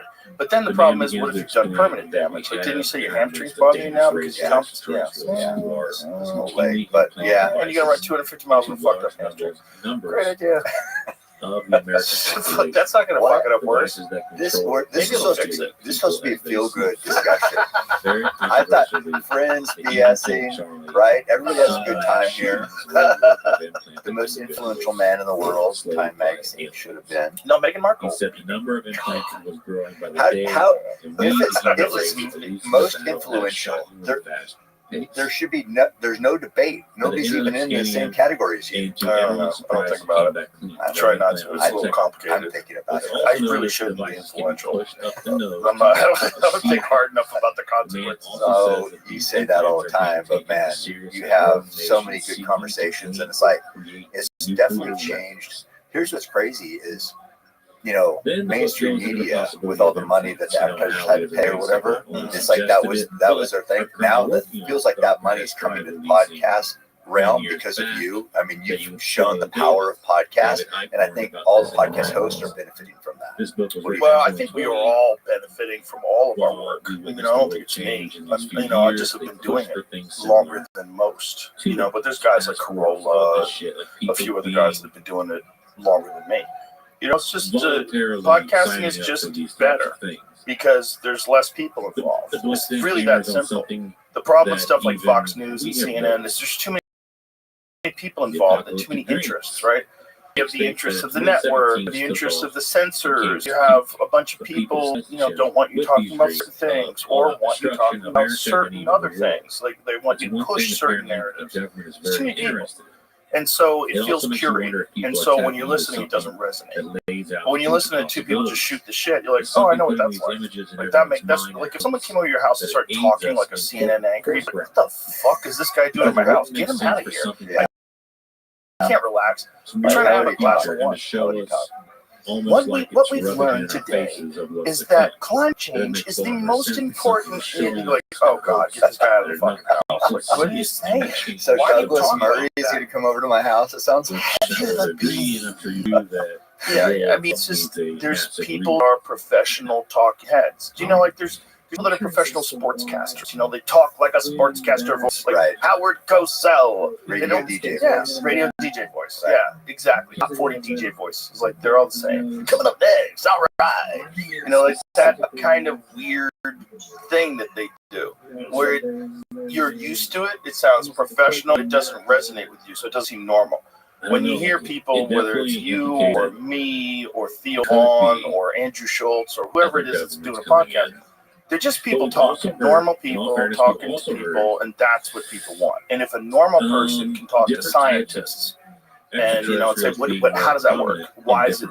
What causes this? Like, what can I do to make this happen? What's the best way to start your day? That kind of shit. Like, then it makes sense to the people. If you hear some fucking weirdo that's talking in a way that doesn't make any sense, and you know, won't bring up certain subjects and has guardrails and won't use certain language, doesn't make sense to you. So you're not, it doesn't work as well. And also, like, they don't trust those people. Like, if I tell you, oh, this Black Rifle coffee drink is good, I'm not lying. I wouldn't lie if I was like, hey, what the fuck is this? If I drank it, I was like, bro. We would call that up right now. We'd call him up on speakerphone too. Just mango tastes like ass. Yeah, and probably not, but I tell them privately. But it wouldn't. You know what I'm saying? Like, I know all their shit is great. Their coffee's great. Everything's great. It's like everything, all the ads we have. Like, I had a call yesterday, one of these conference calls that I have, where I gotta go, whenever no, somebody's a no, bureaucrat not that one. or No, we can't do in that. contact It with was like ETs, different ads. Like, and what is it? ETs are able to put No. images and shit Like, in your I just, mind. something that You know sounds what I'm like saying? wrong to Maybe- me. I'm not maybe interested. they I'm not, are that more might or be a less scam. This might be showing horse us shit. what to do if we What's the keep studies things on this? Is it real? Like, what do we, no. Which would- Like, what or fit yes. is Oh, yeah, I overall use that all the fully time. Let's believed. do that. This That's good. overall That's a solid company. image That's of this. This is ET great. is going to come down. Yeah, and I wonder hey, if you know, you guys I don't think even know how to this, word you know, it, but Dylan, people are so ETs on used to Earth, like the yada, fake yada, stuff. Like even if somebody says, if you talk about being transgender and say, So it oh kinda well, makes sense, you know, this you know, that boy there'd felt like be a girl, whatever. It's like you're almost programmed to be like, some of oh, them. Yeah, it is weird. okay, Yeah, Just you're like- programmed to not have an opinion. right. Uh, And yeah, so I just- and because It turned out to normally, be a pretty good read. as guys In fact, would, if you- yeah, I'm we not talk sure about reading that DJ was voice out. or fake or whatever. Like that's not how Sure people that's talk. not. But guys can be around a certain But group of I don't know. people, It was and there'll pretty be like cool. one And then, guy like, who'd be like, that guy seemed off. Yes. What Yes. the fuck's wrong with that guy? Right. And Some that's- guy will that's like- infiltrate your group. That's like a subtle little thing. That's not like the things we're talking about, like the big things. That's Right. like these guys have this radar, and you're just like, but who the fuck is this guy? Right. But- Right.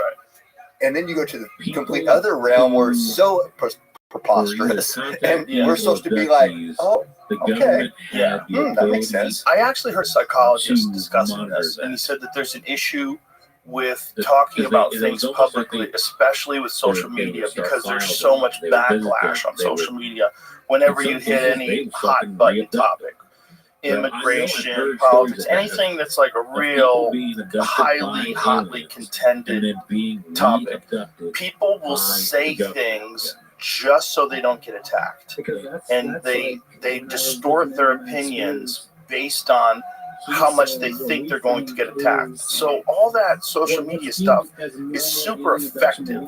People attacking people is super effective for people to like, this is how transgender people in sports got through. The only way it got through is because people were calling people bigots. Yeah. Every parent, every fucking parent who's not a complete psychopath doesn't want their daughter wrestling with some boy who thinks he's a girl. That's crazy. Playing rugby with some boy who thinks he's a girl. That's crazy. Have a 6'6", 50-year-old man who identifies as being 17-year-old girl. That's fucking crazy. But you can't say that's crazy, or your feed will be bombarded with a bunch of sociopaths attacking you for being transphobic. Be suppressed. Or Yes. Instagram will be like, Yes. okay, you guess what? We don't like that opinion. Nobody's gonna see it. I think Instagram is doing less of that now, allegedly, supposedly. I know X is not interested in that at all. They're not suppressing that shit at all. You can talk all the shit you want about trans people in sports now, because the reality is the general population, look, I don't care what you want to do. If you want to wear a dress, you want to be called Rhonda, go for it. Have fun. I'm a freedom person, Right. and I believe America is the land of the free. That includes doing dumb shit. That includes things that I don't agree with, but don't hurt me or anybody else. Go have fun. Right. But as soon as you start doing things like entering into women's bathrooms, entering into women's locker rooms, and all you have to do is just say you're a guy, now we're in crazy town. And if I can't say we're in crazy town, that's how all that stuff got through, is because Twitter was complete nonsense. It was just a psyop. The whole thing was just a psyop. We all owe Elon Musk a huge debt. When he bought Twitter, he changed the conversations in the country, because all of a sudden people were free. You were free to say whatever you wanted. Yeah. Before, you couldn't say anything bad about Biden or the liberals or COVID vaccines or anything. You would be banned. You'd be banned. Yeah, that's, that Elon coming, doing what he's done. It has definitely changed the world, right? Without a doubt. I mean, it has, and how much credit does he deserve? Because he doesn't have to do that. I mean, he has more money than anybody. Why would he put himself out there like that, other than to make a positive change for humanity? Well, in talking with him both publicly and privately, he was genuinely concerned that we were losing free speech. He He was genuinely concerned that it was being hijacked. It was being hijacked under the guise of safety. Like we have to protect people. We have to protect marginalized people, like marginalized male perverts who want to wear dresses and pretend that they're a girl and go to bed. Literally, right? You know, and that's dangerous with that, but it's also dangerous with everything else. It's also dangerous, like if you're a person who's a progressive person who believes in gay rights or anything, welfare or universal basic, whatever it is.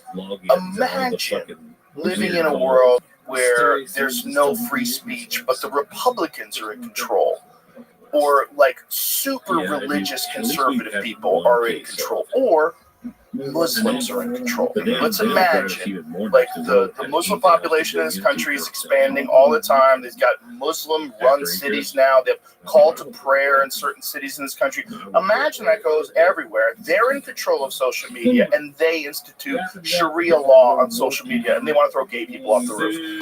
This is where it goes. Like, you got to leave people the fuck alone. You got to let them say whatever they want to say, and if you don't agree with them, don't follow them or make an argument against it. Right? Really that simple. Yeah. That's what America's supposed to be. It wasn't that way for 4 fucking years. You know? During the Biden administration, the FBI was involved in Twitter. The government intelligence agencies were involved in Twitter. They were telling people to take down true information, and they were getting them to do it, and they were doing it. How crazy is that? Crazy. Yeah. People should be up in arms that took place. Like the Hunter Biden laptop thing, you should be freaking out. How they get 51 former intelligence agencies to sign off, on something they knew was a lie. Yeah, it's crazy. Yeah, and she did it right in front of our face, and no repercussions. It's nothing. How does that happen? But then also, how is there no repercussions? Well, what's really hilarious now is they're all getting grilled. Like even like liberal media is grilling these politicians. Like, did you know Biden was out of his mind? Right? Like, how did you know? Like Elizabeth Warren was like, he was sharp as a tack. He was getting up for meetings. Like, even better. I heard that too. It's like Kelly Scarborough. Yeah, he was like, this is the best version of Biden I've ever seen. Like, you should be literally in jail. Such a liar. He almost like shifted the whole. Imagine if Biden stayed in, they lied about that, and he's literally like a zombie for 4 more years. And whoever the hell was running the country for the last 4 years just continues to run it, and then they just tighten up even further, cut down on it. Mark Andreessen was telling me about debanking, which I didn't even know existed, where people that had certain political donations and political persuasions, they would take their banking away. They did no crime. They just say, you can't bank here anymore. You gotta go find another bank. And there's only like a few banks. So they're all owned by giant mega corporations. Like, what the fuck are you doing? Well, it's no different. That kind of reminds me of what happened in Canada with the truckers. Yes. I mean, they froze their bank accounts. Yeah, people who donated to them. Yeah, people who donated to them got their bank accounts froze. How insane. Insane. And then that same party just won again. Good job, Canada. They didn't have good bear. I would never. I do have to say, I offered to have that Pierre guy come on the podcast. Really? He didn't do it.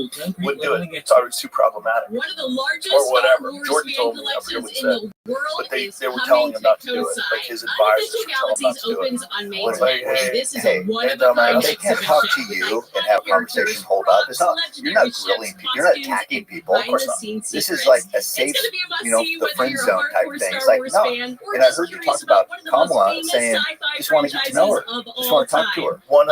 I said, if there's certain things they didn't want to talk about, I don't need to talk about them. I don't care. I'm like, I can talk to you about fucking AI. You've never been the Do you gotcha want to guy. help kids with their feelings I'm not but interested. aren't sure No. how? I don't want to hurt anybody's feelings. If I disagree with someone, I just say I disagree with them. I don't attack people.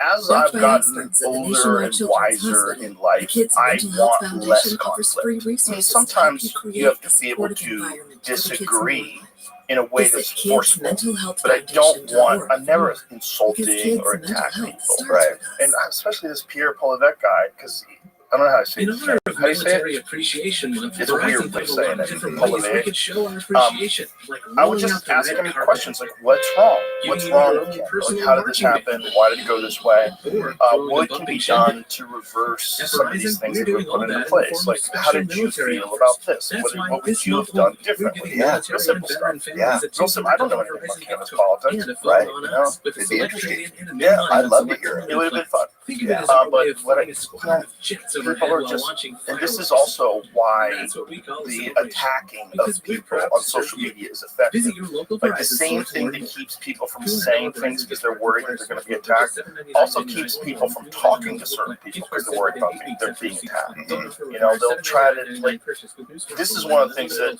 I felt like Douglas Murray was doing when he was on the podcast, was like trying to gatekeep who I have on. Like, why would you have this person on? Why would you? He never even listened to that guy, Daryl Cooper's podcast. Like, I would tell everybody, forget about the politics stuff.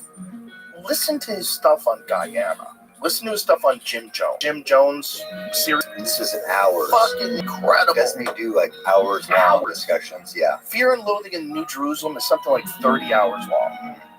Insane stuff. But he's a really thoughtful person and he delves into all the areas. Let's look at this from the perspective of the people who are in the cult. Look at it from Jim Jones's perspective. Look at it from the nation of Guyana, where he moves there with his fucking cult and never kills everybody with Kool-Aid. I like it was Kool-Aid. I think it was like a bargain name. It's like some fake Kool-Aid. Yeah, we don't. They call it to sue us. People always say drink the Kool-Aid, but Google that because I'm pretty sure it wasn't really Kool-Aid. It was something else. It was some cheap, too expensive to kill everybody with top shelf Kool-Aid. Yeah, it's a lot of sugar. You got to put in Kool-Aid. Remember when you used to make Kool-Aid? It was like, what was like a cup of sugar? Oh yeah. And then you throw the stuff in there. Bert Kreischer drinks that all day long. It's like a 64-ounce. This guy podcast. Oh, he We're was your host. I'm Steven. He was more shredded than he is now. Yes. Yeah, but he's real big right now. Hell yeah. I was just talking to him the other day. I was like, sip on Kyle just cracked one. So I got it right before we put Flavor. Flavor Aid. Similar. Might have been from Cheaper. Yeah.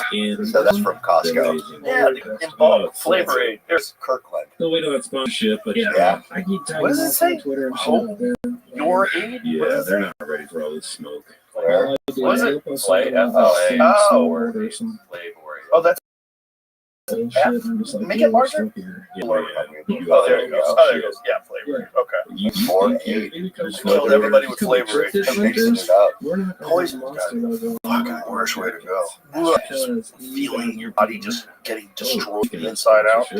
Some jackass who's on meth. It's a crazy podcast. But this is my point. Like, what they're trying to do is keep people, keep these heterodox opinions, keep people that are like outside of the circle of expertise from talking about things. Even if they've read like hundreds of books. The guy's like a fucking consummate reader. You might disagree with him about something. That's fine. That should be okay. It should be okay to disagree with people about stuff. Yeah. And also, what is learning? So helpful. I mean, what is learning? And Yeah. So you said he read, he did all this research. Douglas Murray has a problem with, I don't know who, but so for anybody that works what is, outside how is that different bullshit than going like to me and school, Steve essentially? do, Right. and I mean, just It's no horrendous. different. It's no different. I mean, Working there are conditions. experts Yeah, that monsters stop usually learning not the moment they best get thing their to take degree. in when you're trying to stay And hydrated. that's real. just Yeah, do that, It's a like, real at the problem. ass It's end a real of your- problem in medicine. your You know, day. I had an argument with Yeah, Brian like your Callen years ago morning because his coffee doctor was telling type him, situation. you don't need supplements. Or You just, or when you just need a know balanced you're diet. done That's what his working doctor for the was saying. Like, day, your but doctor you're looks like actually shit. still Like, what are you working, talking? Your doctor's fat. and He's you got a can big read your pot mouth. belly. He's got a big doughy face. He probably can't So run around the good. block. Shut the Look fuck at up. Don't listen to that guy. Yeah, There's I'm plenty of definitely- peer-reviewed anybody who's papers that unfamiliar talk about with the it, efficacy I've of definitely looked vitamins. into it. This is super beneficial for you. This is Really crazy awesome talk. stuff. Yeah. And This they have, like, appeal a to vitamin experts. one, Just because you have a degree, you're not some always good right. emergency You're and wrong stuff all like the that. time. yeah, that was Yeah, pretty it's pretty disappointing dope. because That's pretty dope I out there, thought 'cause I Douglas know Murray, I liked there's a lot of listening to him. I thought blue-collar he was super ladies and smart. gentlemen out there Obviously, that he's are telling not you, necessarily you're so like good you at are. it. And that, but then on that one, I think I told you, it's like, or I texted you something about, man, he seemed No. pompous. It's like, that seemed like, took a big, for me, it was a loss for him, big time. Well, he used It'd be cool. One of tactics these days. rather just to have a than sponsor facts. like Liquid IV, So just the like, here, I'll tactic send you- was an instead of appeal paying to you, I'll just experts like send you that, boxes of and there our was products. also Like, saying that the coverage was imbalanced because it didn't have enough people that were pro-Israel. But then I thought about it afterwards. I'm like, I had quite a few. There was Jordan, Ben Shapiro, there was Coleman Hughes. There's been quite a few people that are pro-Israel. Fucking side. And not even that people are anti-Israel. They just don't want to watch people get blown apart all the time. Right. That seems pretty reasonable. But instead of debating how this is done and what is being done militarily, it all became about like who are the experts and what are the things that should be discussed and should be balanced. Do you have an obligation? Like that's not what we're here for. What we're here for is to get down to business. So what he's doing is like putting you on the defensive right away out of the gate. Yeah. Which is like I recognize. I'm like, okay. No, you were perfect. But before we get into that, perfect. going through all the business, The perfect person to handle that, because most people, when they start getting attacked, you get defensive, you attack back. Yeah. Right? It just changes the whole dynamic of the conversation. But you stayed pretty neutral on that. It's a trap. Yeah. It's a trap. It's like, when someone gets in your face and they start yelling, in your face, like, what are we doing? Fighting? Or, God could like start yelling too. Yeah. And then maybe I won't That's be, usually what happens. yeah, then maybe I won't be paying attention to your hands, or your shoulder movement, or You whether can or not write you're your going to hit me. story out. Yeah. You And can see, that's a record yourself tactic. on That's a your fighting phone, tactic. 100%. He had the same tactic, but not for fighting, but for conversation. Yeah, it's a tactic, and then the thing of asking Dave, you've never been, like to dismiss, and instead of having a debate on the issues, like, and this idea that expert, like Douglas Murray, I love him dearly. I think he's a brilliant man. He's got a degree in history, or excuse me, he's got a degree in English, bachelor's degree. Okay, he's not an expert. Unless we're talking about Shakespeare, shut the fuck up. So you're not an expert either. You know what I mean? I don't have a degree in anything. I have 0 degrees in anything. Yes. But there's certain things that I'm an expert in. You want to talk about martial arts? I'm a martial arts expert. Like, if you disagree with, you have to be like, in order for me to have a conversation with someone where they disagree with me about martial, they have to be so much better. They have to be like Ryan, right? But I don't disagree with Gordon on anything. Like, that's a real expert. No degrees. That's a real expert. I would just ask questions like, what do you do in a situation? What's the benefit of this versus that? And so you talk about like, with these political issues, they're so such a such a fucking dangerous subject that people like a group that they belong with, and then that group will support them if they go out and say these ideas, and then the other people have another group, and then this person's a representative of one group, and they want to duke it out with the any reasonable person would Gaza and go, this seems kind of excessive. This seems kind of fucking crazy, right? It seems kind of crazy that 70,000 people or whatever it is are dead. Dead women and children. Is this the only way to do it? Really? Any reasonable person, that doesn't make you anti-Semitic. It doesn't make you anti-Zionist. It doesn't make you any. It doesn't make you pro-Hamas. It could be pro-human. Human beings. I don't think one should be murdered. Yeah. Just like, that sounds so reasonable.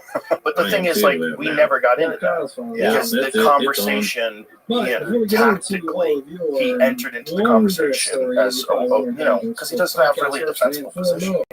It's very hard to say this is the only way to do it. Yeah. So what do you say? You say you need better experts. You shouldn't be talking to this person. You should be doing this. You should be doing that. Like, why don't you know this? You've never been there. You should go there. You're not even going to Brazil for another UFC fight. Yeah, exactly. I don't go to Canada. Not traveling out of the country. Yeah, it's like, it's not what I'm interested in doing. I don't have to. Well, what's crazy is, so he had that take, but unless you're an expert or educated, you shouldn't be able to share this opinion. Yeah. But he had the opposite take before. Oh, yeah. Which is hilarious because somebody put a video up of him arguing with him. Completely opposite. So that, and I asked you about this, not with him, but I asked you, do you think there's like government plans? Because it's like, if somebody, I'm not saying him, I'm just saying just in general, if somebody changes their position so Today's fire review comes to us from It's hard to know. Who got to them? Did this happen? Podcast I look around, we talk about the Power Podcast, and I see these podcasts. It's like, how does this podcast get every guest you could ever want and rise to the top in a heartbeat? When we know how it normally works, it works like you, decades, right, to get to the top. And some people, so I'm thinking, like, how did this happen? Well, some people are really good, you know, and they can be really good right out of the bat. Right off the bat, they could be, you know, better at it, and then they get a good following, and then once it gets into the top 20 or whatever, then they can get good guests. You know, because when it comes to, they usually takes time. Sometimes, I mean, I don't know. I mean, I wonder what would happen if I started the podcast today. If there was all the podcasts that were out right now, and I had never done a podcast, and I started today, and I did exactly how I did. How long would it take before it catches on? I don't know.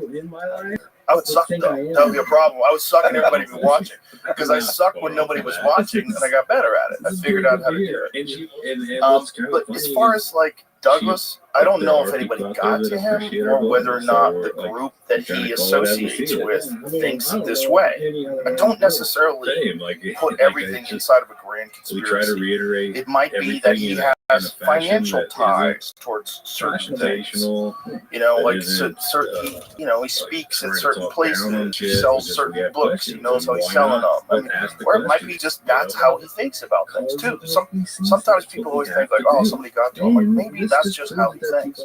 Yeah, somebody has to think that way. Otherwise, that wouldn't be an opinion that's out there in the zeitgeist. Normally, people don't switch 180 degrees on things, though. Especially like that. Yeah, I mean, that's true. That's true. Because if he's educated on things, if he's been around, if he's, you know, this smart, wise person, you form this opinion based on that.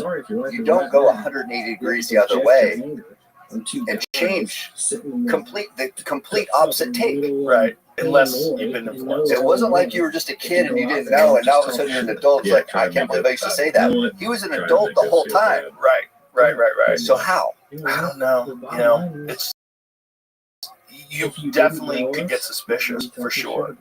But you know, I hear suspicious. I hear people say that about me too, which is hilarious. But I say that I have like CIA handlers. I know, but I've heard all that. Decades, dude. You've been doing this. You're the OG. That's how it works. I think for sure people do get influenced. I think people also allow themselves to get influenced because they have a financial interest in keeping a certain opinion because they know that the group that they belong to has that certain opinion. There's that. But the real problem with doing what he did was that it diminishes you publicly. Like if you really want to do that kind of a debate, if you really want to use those kind of texts rather than discussion of the issue, like that kind of diminishes you because everybody knows what you're doing. Yeah. Instead of just having a conversation. Eyebrows go up. Anybody with a So he was just going through conversations, you understand that this is not you're not really engaging with the ideas. You're deciding whether or not a person should have these ideas or be able to read sections. Like you can't have an opinion. You know, at least you should give it courtesy. Like now I'm virtuous. I've been I'm elevated. I'm better than you. You're diminished. You haven't even been there. Yeah. Your opinion is basically meaningless. Yeah. You know, and then it gets to this weird place where it's like, who's allowed to talk about what? You know, that's what it just. The change was so abrupt, so opposite. I was just like, first off, because you could think if somebody was, I'm a dedicated Holoscout fan. Okay, here's an example. My name is Jeremy. I had somebody offer me today, maybe around episode 30. Not today, yesterday. If I would wear their hat, $5,000. You have earned your way to so top of my list of favorite on podcasts. So much so that it's just a brand. Considering sharing pieces of the so to the weird point shit is, we all love. there's value into doing this. So if somebody says, well, your voice is this powerful, or you can reach as many people, or this many people listen to you. So if it's a political party or a movement, and they have this guy, we'll pay you this much to push this point. It's possible. It's also possible that he views a guy like Dave Smith as sort of a dangerous upstart Dave Smith has incredible recall, and he's very well read. He's a consummate consumer of information, and he's always reading books on different wars and foreign policy. Like, he's really into it. The way he explains it to me is like, because I'm always like, your recall's insane. He's like, yeah, but I could talk to you about a fight that happened 10 years ago and you tell me exactly how it went down. Like, that's all it is. It's just, this is what I'm into. Right. It's just like, it's not, I'm not studying it for any other reason other than I'm fascinated by human conflicts, like global conflicts. And so when a guy like that is rising, you want to try to diminish his impact if he disagrees with your perspective. Like, if you see someone, but not everybody would want to diminish that impact. Not everybody. That's a certain type of person. Yeah, but he's also a certain type of person that kind of existed in both traditional media and alternative. Yeah. I mean, he always did my podcast, and he's written some great books, like The Strange Death of Europe. He's very good and proving to be very accurate. If you look at like what's happening with mass migration into Europe, like he was calling this a long time ago, saying like this is, and he was being called terrible names, racist, Islamophobic, all these different things, and it turns out he was right. I mean, what Conor McGregor's talking about in Ireland now, and a lot of other Irish people are talking about, what people are talking about in the UK, he was right. Like, you're changing your culture, and you're doing it. You're not having people move there that are assimilating and becoming British. You're having people that are coming there and trying to change. Right. This is all I'm saying. And so I agree with him on a lot of things, but I think that's how life is. You agree with people on some things, you disagree with them on other things. And this is supposed to be how most people view basically everything in life. There's going to be things that you agree with. I have a lot of friends that disagree with me on certain things. That should be fine. Yeah, that should be normal. But for some people, it's not. For some people, it's not allowed because they live in this sort of debate culture. And, and some people, they do debates. One of the first things they do is they insult the people they're debating with. Ad hominem attacks. And, try to get you on the defensive. It's like a tactic of, when we talk about mainstream media, like those interview type shows where you only have a certain amount of time. Right. So they have to get right to it. Whereas that's not the case with the right. Also, I value perspective. I value someone who can look at things and go, yeah, like, clearly the devastation is horrible. Clearly it's horrible. Clearly there's innocent people.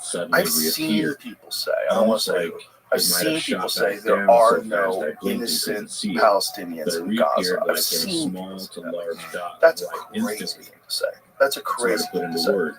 Especially in a place that's controlled by essentially a terrorist group. Like that's crazy. Like, what do you think Chicago would look like? How do you think people would behave if Chicago was controlled by a terrorist group?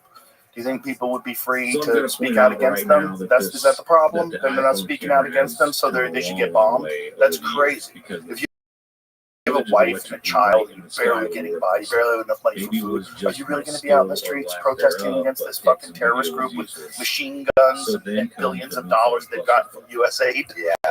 No, you wouldn't. You wouldn't be. You're not expressing yourself freely, so how do we even know what they're Yeah, no, it's true.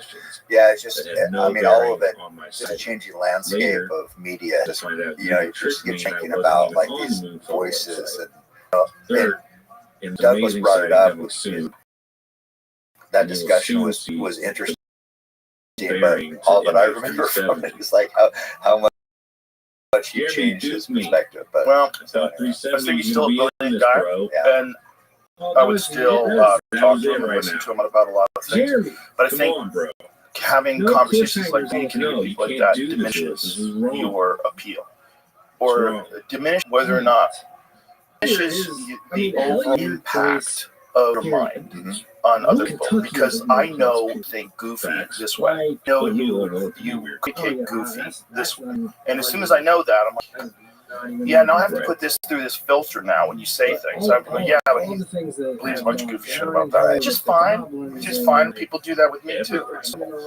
But for someone who's the public intellectual, it becomes a problem. When everyone who's really paying attention, you're using tactics rather than actually just debating the issues at hand. Just talking it through. Yeah. But it's like the thing is like who's talking? Like, come on. Everybody's talking. The whole world's talking. Like, let people talk. Yeah, it's a crazy time for sure. But yeah, you know what else? You know what I was thinking also? I know it went directly over St. Louis. No, I don't I have a remember bow seeing hunting degree. Oh, that's crazy. You should get I a don't degree. remember how So long it's giving out that's degrees. been. I should be able to bow hunt, really. Should I? Yeah, you're allowed to bow Oh, I hunt without a see. degree. Yeah, because it's caveman. That'd be interesting. And it's weird because they move so fast. But it didn't How make awesome is bow hunting? Then? Right. It's And the then best. some kind of Yeah, technology best way to we're get not food. privy to. Yeah. There's no better way to get also food. bizarre how Have you been shooting much? Yeah, shot this morning. it Well, went to shoots waste about up into yeah. space Are we gonna like shoot? it did.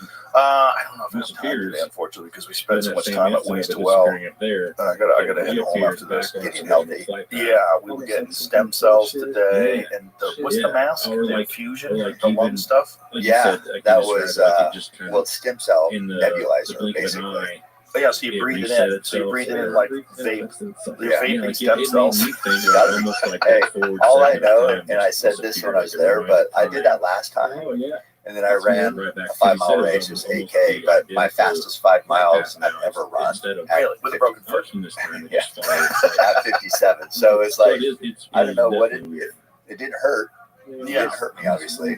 Well, they've done so many amazing things with me that I'm, when they say something is really great, you should try it. I'm like, okay. So I put the mask on. I'm sitting there with you. We're talking about Rocky Marciano. I got You better into bring these that full circle. old videos on YouTube of fighters training, and I got into this one video that I sent you about Rocky Marciano and how insane his training was. And it was 7 days a week. He would spar sometimes 30, 40 rounds in a day. He would run 10 miles in the morning and then 5 more miles at night. And then he would swim 2 miles in the lake. He would swim across the lake and then back. And then he would get up in the morning and do it all over again. And he never took days off. No, and another thing, he was like focused on recovery and sleep. Yep. Like he would be in bed like at 9, I think I said every night. He'd get his sleep in, but work so hard. And why do we love stories like that? Hopes. Because you know how hard it is. I'm still excited. Yeah. Don't get it twisted. But I'm still excited to hear it. It's impossible. Even if you I mean, think it's it's possible, but it's impossible for nuts, most. It's like I it still wanna hear requires a no matter mind what, I still want that is just Absolutely. fortified through So with that will being said, we're and going to move into a discipline voice to note this here. This one's 4 strange seconds, so it's hardness probably that's just nothing, different than but everybody else's. Hollow Sky But why would, Hollow okay, Sky so he Fashion retired would at have 49 to and 0. listen to it. Yeah. Heavyweight. It might. Everybody knows him in fighting. So, Maybe not here we everybody in go. the world, obviously. He died a while ago. By But the way, small heavyweight. We're talking about that too. I think in his prime he was 190 pounds or 189 pounds. Something crazy. Like what did Rocky Marciano weigh while he was fighting? I think he was 5'10". And he weighed like 189 pounds, which is insane. yeah. Like All right, the 188. next one That's so definitely has crazy. substance 'cause it's So he 3 in a weighed row 12 pounds less than from me. what looks like. Think about that. 5'10" and a quarter. He weighs 12. He's 2 inches taller than me and a little more. And then he weighs 12 pounds less. Did he fight Joe Lewis and Sonny Liston? Yeah, he fought. No. He fought Joe Lewis when Joe Lewis was way past his prime and flatlined him. It was pretty brutal. It was a scary fight. But he was. That's so crazy that he was only 188 pounds and he was the heavyweight champion. Granted, this is a different world. Yeah, different era. Different era. Yeah, there was no Tyson Fury. Yeah, And there's no Mike Tyson. Right. Like, everybody talks But about still- Rocky Marciano. Rocky Marciano's great. Mike Tyson would have went through him like a fucking train through a flock of sheep. yeah. It's a different world. Rocky Marciano, at his heaviest, he weighed 192. Okay. He fought 7 boxers who weighed more than 200 pounds, but people weren't that big back then. Right. Sonny Liston was. Sonny Liston was big. Yeah, so he would have been 20 pounds bigger than Rocky Marciano. Sonny Liston. Yes. But Mike Tyson wasn't that big when he was in his prime. When his prime, he was like 215, 220, and 5'10 or 5'11 as well. He wasn't very big. And He was born in 69. Did I see that right? No. I think that's when he died. Oh, okay. I was just saying he came younger than us. No. Okay. He was a heavyweight champion in the 1950s. All right, never mind. I do feel old, but it's not that old. Find Rocky Marciano KO's Joe Louis. It was brutal because, back then when you were 38 or whatever Joe Louis was when they fought, you were really 38. No nutrition, also lifetime of fighting. Probably needed the money, which is why he took the fight. It's not like the Joe Louis that knocked out Max Schmeling in the height of the war. It was like America's hero. This is Joe Louis when he's balding, he's got a big bald spot in the back. It's sad. Yeah. And Rocky Marciano just mauls.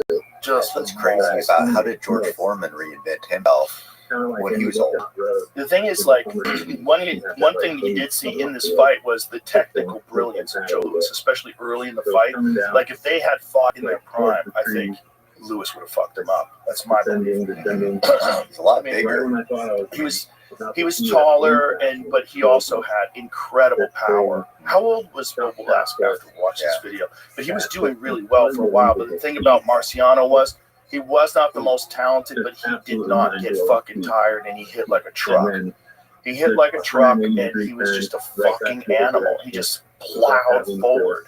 He never ran out of gas. Like, this is not like a technically skilled boxing match. He would just maul guys. He would just bob and weave, and this is the end of it. At the end, Joe Louis goes through the ropes. It's sad, man. It's sad. Yeah. It's sad.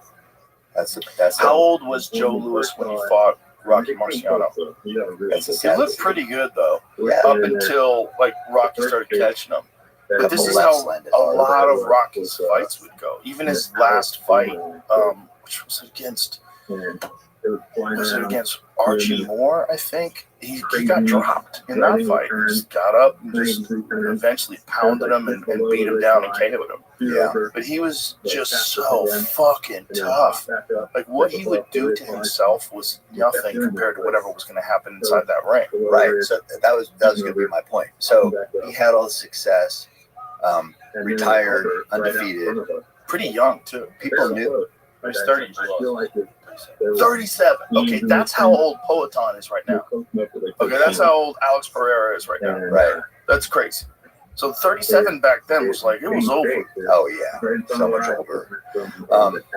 But yeah, so when you look at Rocky's success, why even seeing that, and there's fighters out there, why wouldn't they emulate his style, his training, why, if that's what you do and you want the same type of success, why are you letting somebody outwork you? Yeah, it's not that simple. It's like, first of all, you're not as exposed to people like that unless you train with them. Yeah, there's no YouTube videos. Right. There's no, you might hear things, but if you hear things like, I heard Rocky's training 7 days a week, 24 hours a day, he don't sleep, he only eats raw meat. You hear stories like that. You're like, that was Rocky's training. Yeah. Well, but look, that. You would hear exaggerations. You always hear exaggerations that come out of fighting gyms. But I would want to believe those if I was a fighter. Because didn't Tyson used to say that? That's why I got up at 5 in the morning or 4 in the morning. Yes. Well, Tyson did train like that. Yeah. You know who else trained like that forever? Marvin Hagler. Oh, I thought you were going to say Floyd. Marvin Hagler trained like a fucking warrior. Right. He used to run. He used to train on the sand dunes in Cape Cod in the middle of the winter, and he would just be running, screaming war. Love that. War. Just throwing punches. He would run in combat boots. He was an animal. He was an animal. Just Spartan. He would go to this Provincetown inn. No fucking phones. He would tell his wife and family, I'm gone. I don't exist. I'm gone. For 2 months, he would just vanish. And every day would be the same thing. And he would spar a lot. Hagler was sparring 100 rounds a week. So he was sparring 20 rounds a day for 5 days in a row. And he would bring in fresh sparring partners too. It's not like one guy he's beaten up for 20 rounds. No, he would rotate 5 different sparring partners. So they would all come in and do 4 rounds each. Perhaps. I don't know. I mean, I don't know exactly. Khabib had unbelievably grueling training sessions. And, that was one of the things that was so apparent, like with his endurance and their discipline was like second to none. They were like, no girlfriends, no phones, no bullshit, no video games. Fuck you, we train. Yeah, and you know, recover, train, eat, recover, train. And you want to really be a champion. This is how you have to work. And this is how Islam Makhachev is so good. That's why Speed is so good. Those guys are disciplined. So if I think about it, you know, we love stories like that. We love all the sparring, but it's not going to lead to a long life. No. I mean, you know, but is that the price to be a Rocky Marciano or Khabib who has to retire at whatever he was, 32 or whatever? It's like, is that what it takes? Probably to be icon, to be legends. If you give up something to get something like that, I don't Give think up you life. I don't think you be completely balanced to be the best ever. But you know, it depends on how you're doing it. You know, like the thing that's so brilliant about Floyd Mayweather is that if you look at his career, he might have been really hit hard 4 or 5 times. Yeah, in his whole career, which is insanity. I mean, he really is only that's Hagler in the snow, screaming war. What is the best? Yeah, but so why do we love stories like this? Like you said. Well, for me, when I was a kid, Hagler was the man. Yeah. You know, when I was in high school, But we still love them now. Yeah. I love like that clip you sent me yesterday. Oh yeah. Or this. This clip is the same YouTube website. It's Boxing Live, the YouTube channel. So really good channel. But with Hagler's discipline was it was so admirable. Like he didn't have to go fucking Cape Cod in the middle of the winter. Right. He did it because he wanted to be separated. He wanted to live a smart life. Look, he would run backwards. Yeah. Throwing punches. And that's I think that's either Goody or Pat. They're the Petronelli brothers who were the guys who trained him. But like this is his workout: 6-mile run, steep hills, running backwards, breakfast, rest, watch TV film, late lunch, boxing training, strength conditioning, dinner, watch film, and sleep. Repeat, rinse, do it again, day after day after day. That's it. Yeah, and he was too much chill out in there. My favorite fight with him was against John the Beast Mugabe, because everybody points to the Hearns fight where he beat the shit out of Hearns and KO'd him. Incredible knockout for sure. One of the best boxing matches, one of the most entertaining world championship fights of all time. But for me, it was Mugabe, because Mugabe was uniquely talented. Mugabe had insane power.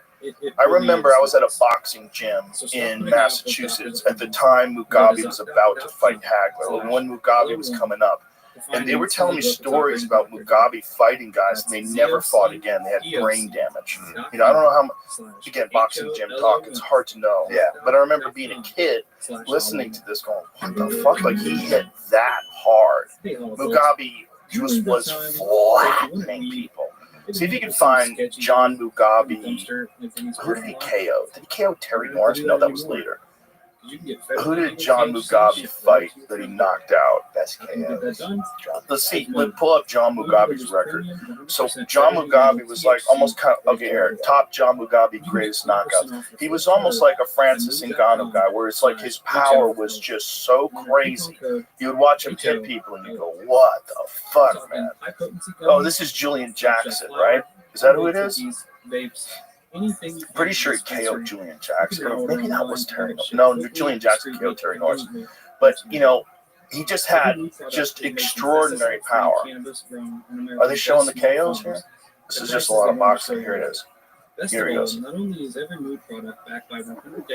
Yeah, bro. He just had this one punch knockout power. And when he fought Hagler, man, he caught Hagler with some big shots. Yeah. And one of the more impressive things about Marvin was not just that he was such a big puncher and a great boxer, but also how durable he was, because he was in such incredible shape. You know, he never went down his entire career. He has one knockdown, and it was 100% bullshit. He fought this guy named Juan Roldan, and when Hagler was bending over, Juan Roldan kind of cuffed him in the back of the neck, and he fell forward, and they called it a knockdown. It was not a knockdown. Most boxing experts, I would actually argue that all boxing experts agree that that was not a real knockdown. So you're talking about a guy who fought Tommy Hearns. He fought the last one. So get your tickets now at Still on them. Yeah, on the 1 knee down. Okay, yeah. But the point is, Mugabe was terrifying. He was fucking everybody, and Hagler broke him. But in the beginning, it was rough. Mugabe was landing some big shots. See if you can find Mugabe. Well, available. Mugabe versus Hagler. It was mean too, man. Like hitting guys down. Dangerous guy. And I don't know if he fought again after Hagler KO'd him, but he was never in the conversation again. Hagler broke him. Hagler told him he was going to retire. He's like, I'm going to retire him. He's never going to box again. And he just beat him down. I think it was the 11th round he finally stopped him. 5'8", 5'9". Yeah, 160. You know, that's about right. You know, generally speaking for heavily muscled, especially back then, those guys were not cutting today. Right. Like some of these guys today are cutting. Yeah, by the time the 8th round happened, Hagler, one of the things that was so good was Hagler could switch. So he could fight you south and then in the middle of nowhere switch up and start fighting orthodox. It was just as good. Just as good. The only guy who's like that is Terrence Crawford, who's champion now. He's the only guy that I've ever seen that fights just as good from southpaw as from orthodox. But Hagler was a rarity back then, a guy that could switch it up like that. Like nobody had ever seen that before. Yeah. But that's also why it was very difficult for him to get fights early on, because nobody really wanted to fight a southpaw. Like southpaws were too awkward. Everything's backwards. And if you're not used to fighting southpaws, they have an advantage because they're always fighting orthodox people. Right. And yeah, so they're accustomed to that one look. Now, this fight had gone back and forth and back and forth. This is the end. This is when Hagler finally gets him. Boom. And that was it. And I think that was the 11th or the 12th round. I think it was the 11th round of a 12-round fight. So Hagler fought in the era where they used to have 15-round fights, and they turned them into 12-rounders after Duk Kim died, when Ray had seen KO'd Duk Kim. Yeah, it's a lot of damage. 15 rounds of headshots. Yeah, man. Well, I mean, I think that's why Rocky Marciano retired when he was 32. 49-0, and 32 years old. He could have kept fighting, could have kept making money. 32 is your athletic prime. That's what I'm thinking. Like, and Khabib did the same thing. And when I just love seeing those training camp videos, carrying the rocks and running the mountains. And it's just like, but back to my point. Why do we love that? Just because it's so primal, and it's just men just giving everything they have. Yeah, it's like it's one reason why Goggins is such a draw. Yeah, for sure. He's sort of like that. Oh, he's very much like that. But the craziest thing about Goggins is he's not even training for anything. I asked him about it. He goes, I'm downloading information. I'm like, you're downloading? What are you downloading? This is so crazy. We were talking about the video that Stylebender just put out. Shout out to Stylebender for putting this out, too. We were also giving him credit because David broke him. So here we go. That comment? You heard you are willing to go to another level higher? That's even greater. So come off in your seat. It's all. Your world ends, mine begins. Where your world ends, mine begins. And this is one of Goggins' multiple workouts of the day that he took Stylebender through. Stylebender's off the... Yeah, and they're helping him back up. By the way, this is after they already ran. This is like this is the third thing they did. They ran, then they did the Airdyne bike, and then they're doing this. So they already did sprints on the Airdyne bike. They ran for distance. I don't know how many miles they ran, but he was exhausted after the run, then exhausted after the Airdyne, and then he does this, and then they do it all over again. Yeah. They start again with the fucking Airdyne machine. They go back and forth, and then it goes to sit-ups, and then it goes to it's just like it never ends. And this is one. And then people go, he's not doing that every day. Well, fucking clearly he is. Every day. Clearly he is, because look at him. He's not even breathing heavy. Stylebender is dying, and David Goggins is talking to him with normal breath. At the same time, a world champion, one of the greatest middleweights of all time, can't even keep his food down. And remember, this is Stylebender, who against Kevin Gastelum was saying, I'm prepared to die. Yeah. Going into the 5th round, looks across the ring, cage, says, I'm prepared to die. Same guy. Yeah. there's levels when it comes to endurance. You know, and I was telling you about when we were getting our infusions, when we were vaping stem cells today. I was telling you about BJ Penn when he was in his prime. When BJ Penn was in his prime, he was training with Marv Marinovich, and Marv Marinovich had very unorthodox training methods, where it was all plyometrics, explosive drills, sprints, box jumps, all this crazy stuff. And he believed, I hope I'm not quoting him incorrectly, but he believed that fight training was of secondary importance when you're in camp. And really what was important is to just have a fucking insane gas tank. Like BJ Penn knows how to fight. He's a world champion. He's not going to forget how to fight. But you could get him training this way where you have this gas tank that's just insane. And when BJ Penn was training with him, he was unstoppable, man. He was like, I always say this, like people talk about Khabib being the greatest lightweight of all time, and maybe he is. It's very possible he is. But I would put the BJ Penn that fought Joe Daddy Stevenson, the BJ Penn that fought Sean Shirk, the BJ Penn that was like in that peak when he was training with, I would put him against anybody. Against Diego, when he fought Diego Sanchez, he couldn't be stopped. And if you got him to the ground, his fucking submission game was insane. It was insane off of his back. He would take your back, you're dead. He would knock you out standing up. His kickboxing was elite. And how do you think Khabib would fight him? Take him down for sure. He'd probably fight him the same way George St. Pierre, you know. But the difference in size between BJ Penn and George St. Pierre is pretty significant. Right. BJ Penn was really a 150-pound guy who actually late his career fought 145 when he later, you know, which was, you know, when he was kind of at the end of his career. But you know, George is way bigger. Like George was a big 170, big muscular 170 wrestler, nasty ground and pound, and a black belt striker. And, you know, in his prime, he was so well-rounded. And there was also accusations of greasing, you know, because, you know, George was very slippery in a fight, which is, if you're a grappler, another person can't get a hold of him, especially if you're a guy like BJ who fights so well off of his back. BJ's legs were like arms, where he could be sitting there without using his hands. He could put his feet in the lotus position. So, like, completely cross and lock his legs in the lotus position without using his hands at all. Well, yeah, crazy flexibility and dexterity. Yeah. So if you were trapped in his guard, you were fucked. Yeah, you see those guys who they're on their back and they get their leg up around the guy with the top position's head. Yeah. Somehow, you know, just, when you're in like Eddie Bravo's guard, it's terrifying. Eddie Bravo has the craziest guard I've ever been in. It's so nuts. And there's a bunch of Eddie students like Jeremiah Vance who also have these like insane guards like that. There's certain guys where like if they're on their back, it's no picnic. Like Fabricio Verdum, he tapped Fedor Emelianenko from his back. He got him in an armbar triangle from his back. Yeah, like, well, you could tell, like, if we talk about a recent fight, Chandler versus Paddy Pimblett, Chandler didn't really want to be on the ground with Paddy. And Chandler's a wrestler. Like, he loves being on top, but still, he had top position and was still nervous about doing stuff, it seemed like. I don't know. Yes. Paddy, but it seemed like it. Paddy's a big lightweight. He really is. I mean, I know he gets real fat in between fights. He's big. He's big. Yeah, he's big. You know, he's a lot bigger than people think.